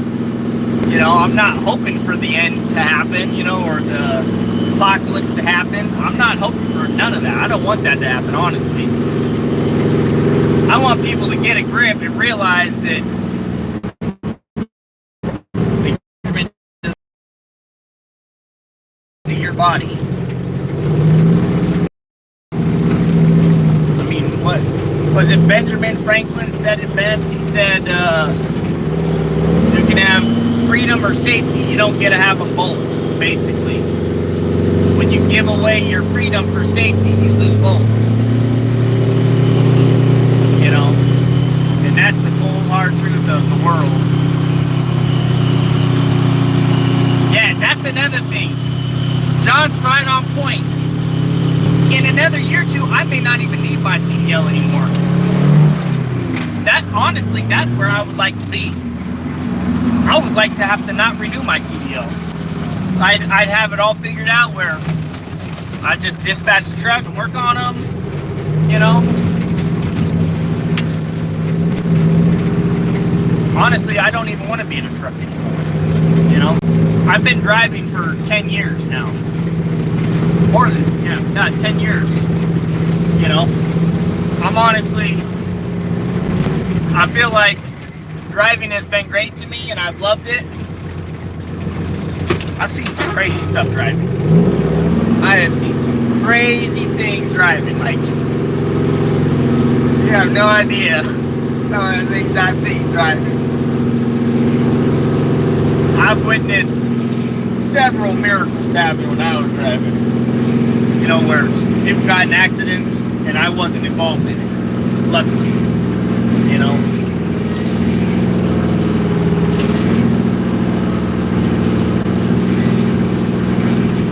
But John's definitely right. My plan is to get out of the truck.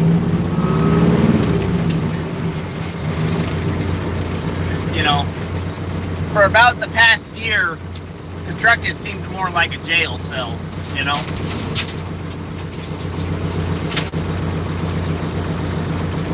It's a little jail cell I have to sit in order to feed my family. You know? It's a nice pastime. Something to do to take up time. But I've found things that I enjoy more than driving trucks. Like, you know, riding a motorcycle, going fishing, or going camping, you know. I've found things that I enjoy more. And I'm finally in a position where I don't need to drive it as much, you know. Finally in that position. It takes a long time to get here. Where is the fork? I was about to say, I know my wife didn't send me out here with food and no fork.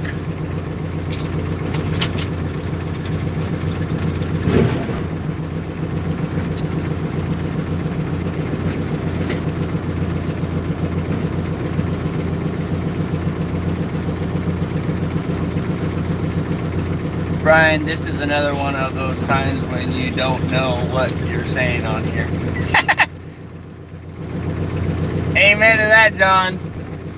I start going off on some weird tangents sometimes. I just let my mind just do whatever it wants to. You know, just floats around, says whatever it wants to say.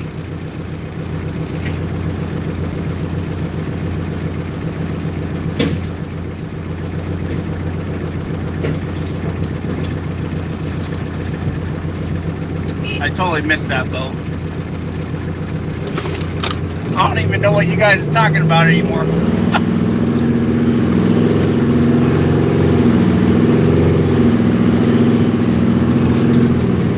We're not interested in listening to people that censor themselves.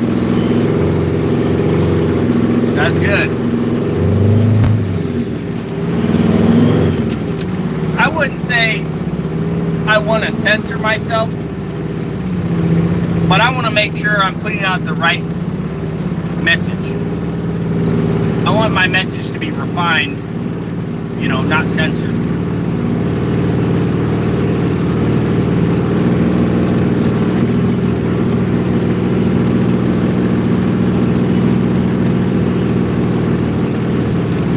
I usually try and stay off the politics, because so many people take things the wrong way.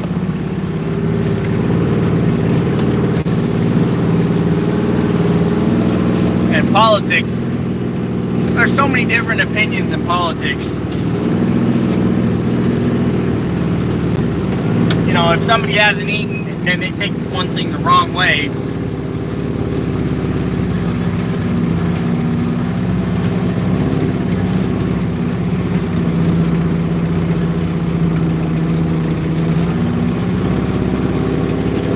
no problem with clarity, but I enjoy that you put out content that's raw. Amen to that.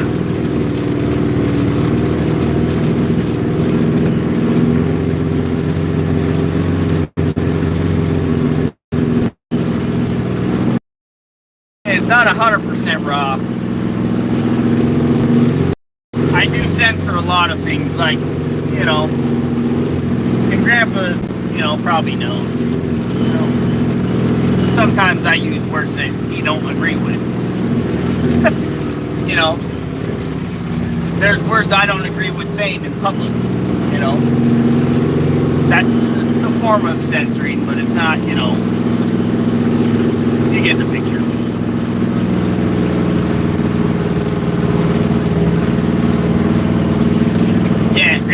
pissed when he sees this video. Or the other video. Yeah, he probably didn't approve of me saying dick. Like, he would have been like, Ryan, you could have found a different word to use. But that's the word they use when they talk to me. So, it just happened.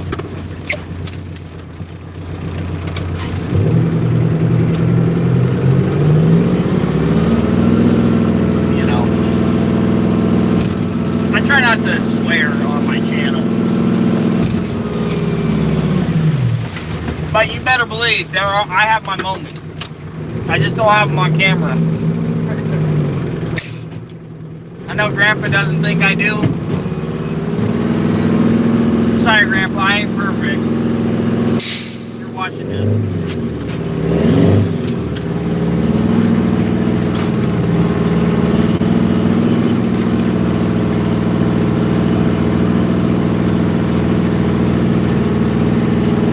Yeah. When I do my best, you know, in respect for my grandpa, I don't swear around him at all. It don't happen. Unless it's a word I don't think is a swear word and somebody else does. You know, like, for example, I say hell all the time. I don't think that's a swear word. That's not a swear word to me. Some people think hell is a swear word. And I'm just like, well, sorry. Like, I don't know what to tell you.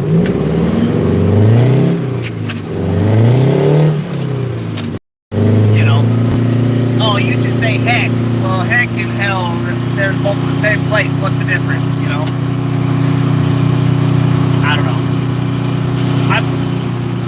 As I've been getting older, I think it matters less and less. It matters more what God sees in your heart. You know what I mean? At least that's what I feel. I'm not trying to get preachy with you guys.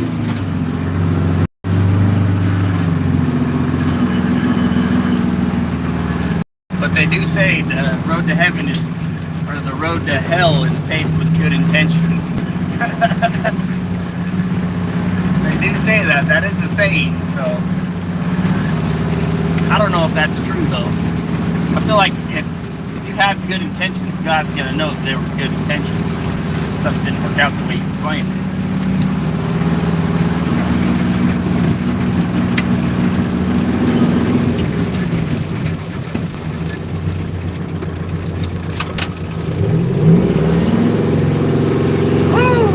Going on here for 2.5 hours.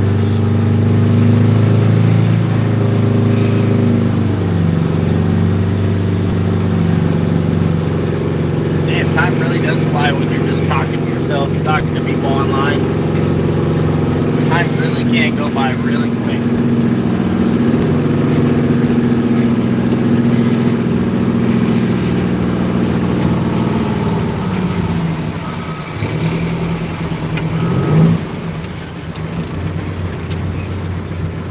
I need it, so don't worry. I am religious, but I have a terrible vocabulary.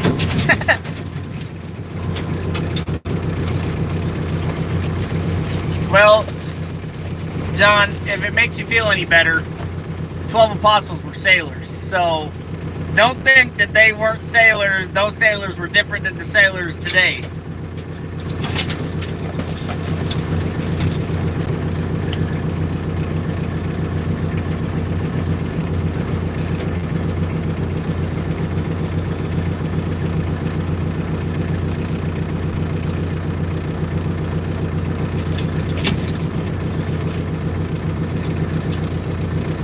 They were sailors, so I think we're God's people. I think He knows. He wants us to exercise self-control, though. You know. Sometimes, man, I'll tell you what, that self-control don't happen, though.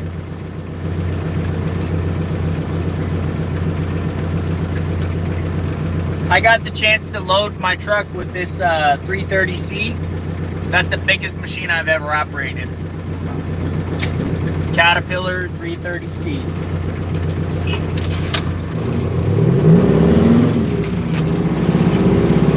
takes like 3 bucketfuls to fill up the dump truck, 12 yards.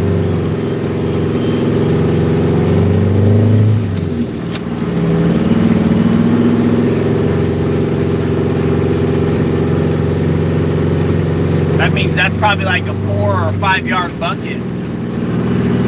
Hey, I have been loaded with the truck one time. All it took was 1 bucket full. Done. Filled.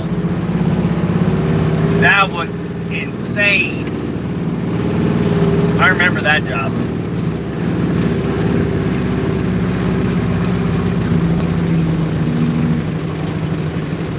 Man, that guy wants...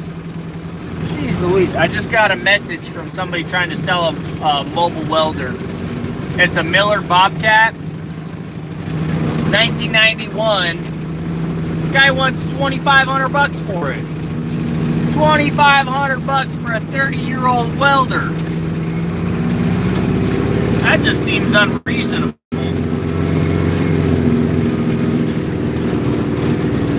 I don't know. Does that sound reasonable to you guys?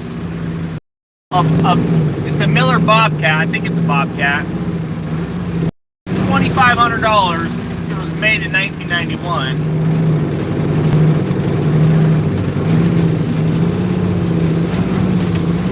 Man, that sounds unreasonable. I feel like you can buy a brand new one for $3,000, $4,000. You just need about $50 worth of electrical parts and use your 220 volt welder. I know, I do. But the problem is, John, is I'm so flippin' lazy. Like, I do not want to... I honestly don't want to be pulling my welder out of my container every time I want to weld something and dragging it up the hill, you know, just so I can weld something. Ugh, that just seems so daunting. I've loved having a mobile welder where I just open the doors up, turn the thing on, and arc away, you know?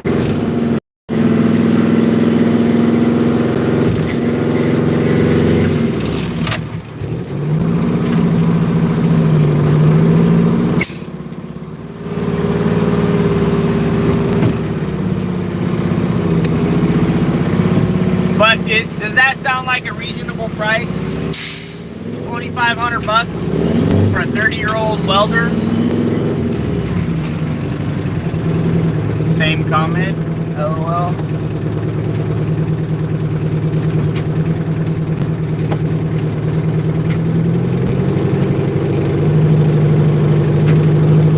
Yeah, you guys both commented that at the same time. I do want to hook up, you know, so I can use my welder. I definitely want to do that.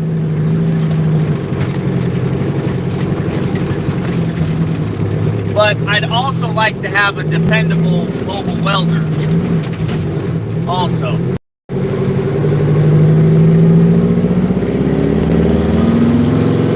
Just use an excavator and rub burial cable, wiring conduit in the shop. Yeah, that's a lot of money though. Less than $1,000. Yeah.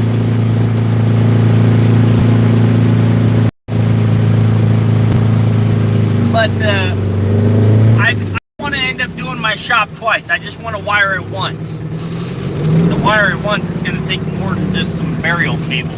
It's some thick stuff because it's like 200 feet away from the meter.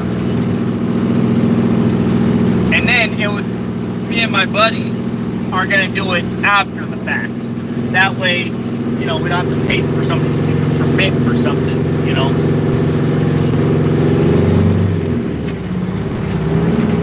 For something that you shouldn't need a permit for.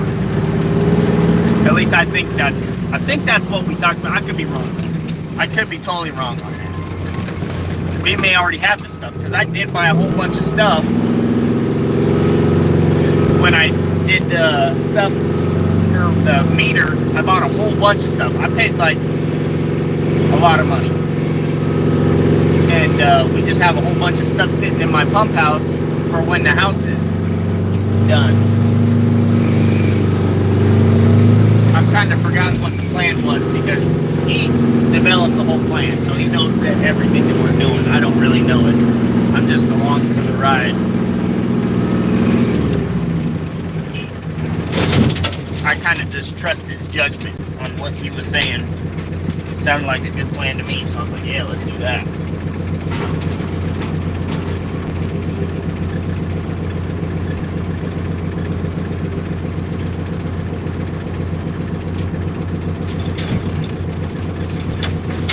Well, what do you think? $2,500 for a 1991 Bobcat Miller? Just buy a triple wide and call it a day. I've thought about that, John. I've thought about that long and hard. I have thought about it. But I'm like, triple wide versus camper, there's not much of a difference. Like, I can wait a few more years just to have my house done.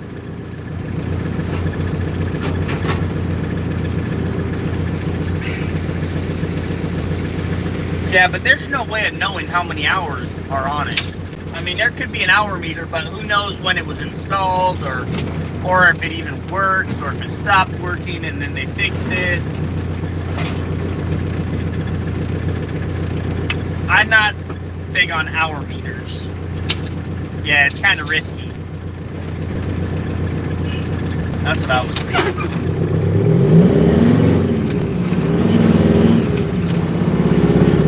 And you probably know quite a bit about welders because you're in the railroad industry. They're always using those welders, you know. But I know Miller's been selling the Bobcat for a long time. So, you know.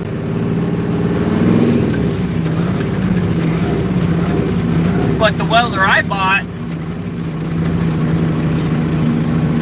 oh, you don't work in that type of the field. Oh, okay. Gotcha.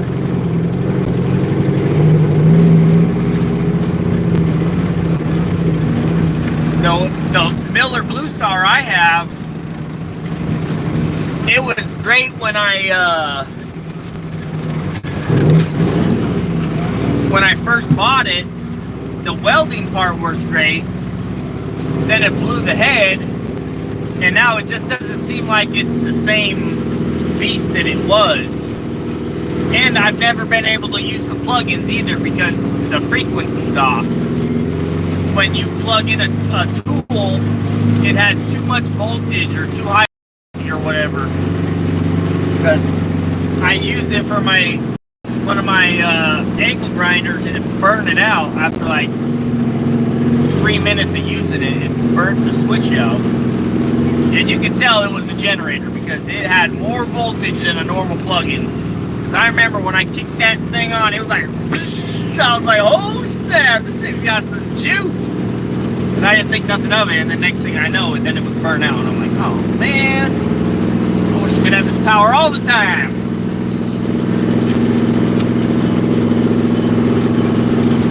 Yeah, the generator, I was talking to Doug about it. And I also called, a repair company, and they said it's not the generator itself. It might be, but they said it's probably not the generator. Probably what it is it's the way the engine is set up, the RPM regulator. Because the RPM is what determines the frequency of the voltage or something like that. It's way over my head what they were telling me. But they were basically like, the RPM's not right, then the frequency of the voltage ain't going to be right, and that's what's going to cause the problems.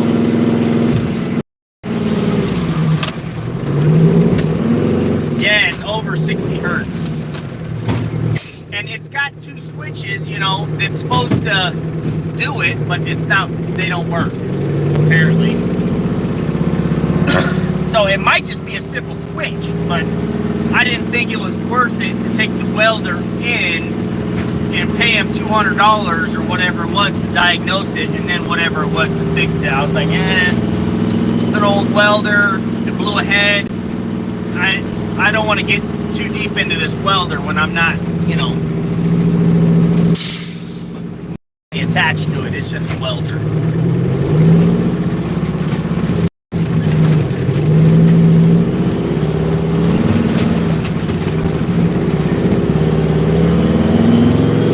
Hey, that was nice talking with you, John.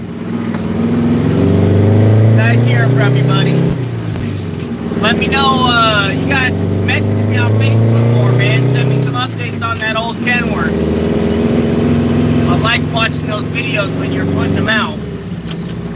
So, you know, I never got to find out if you ever did buy that one rivet tool.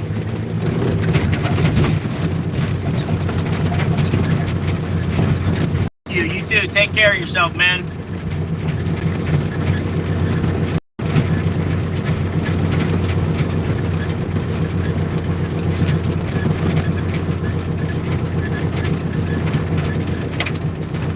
Copy that.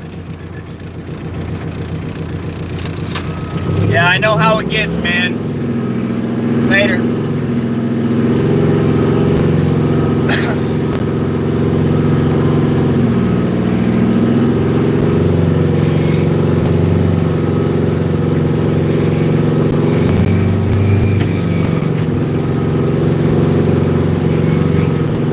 Well, you guys, I think I'm gonna hop off of here. Need to use the bathroom. So, it was nice talking with you guys. Nice chatting. I'll catch you guys on the next one.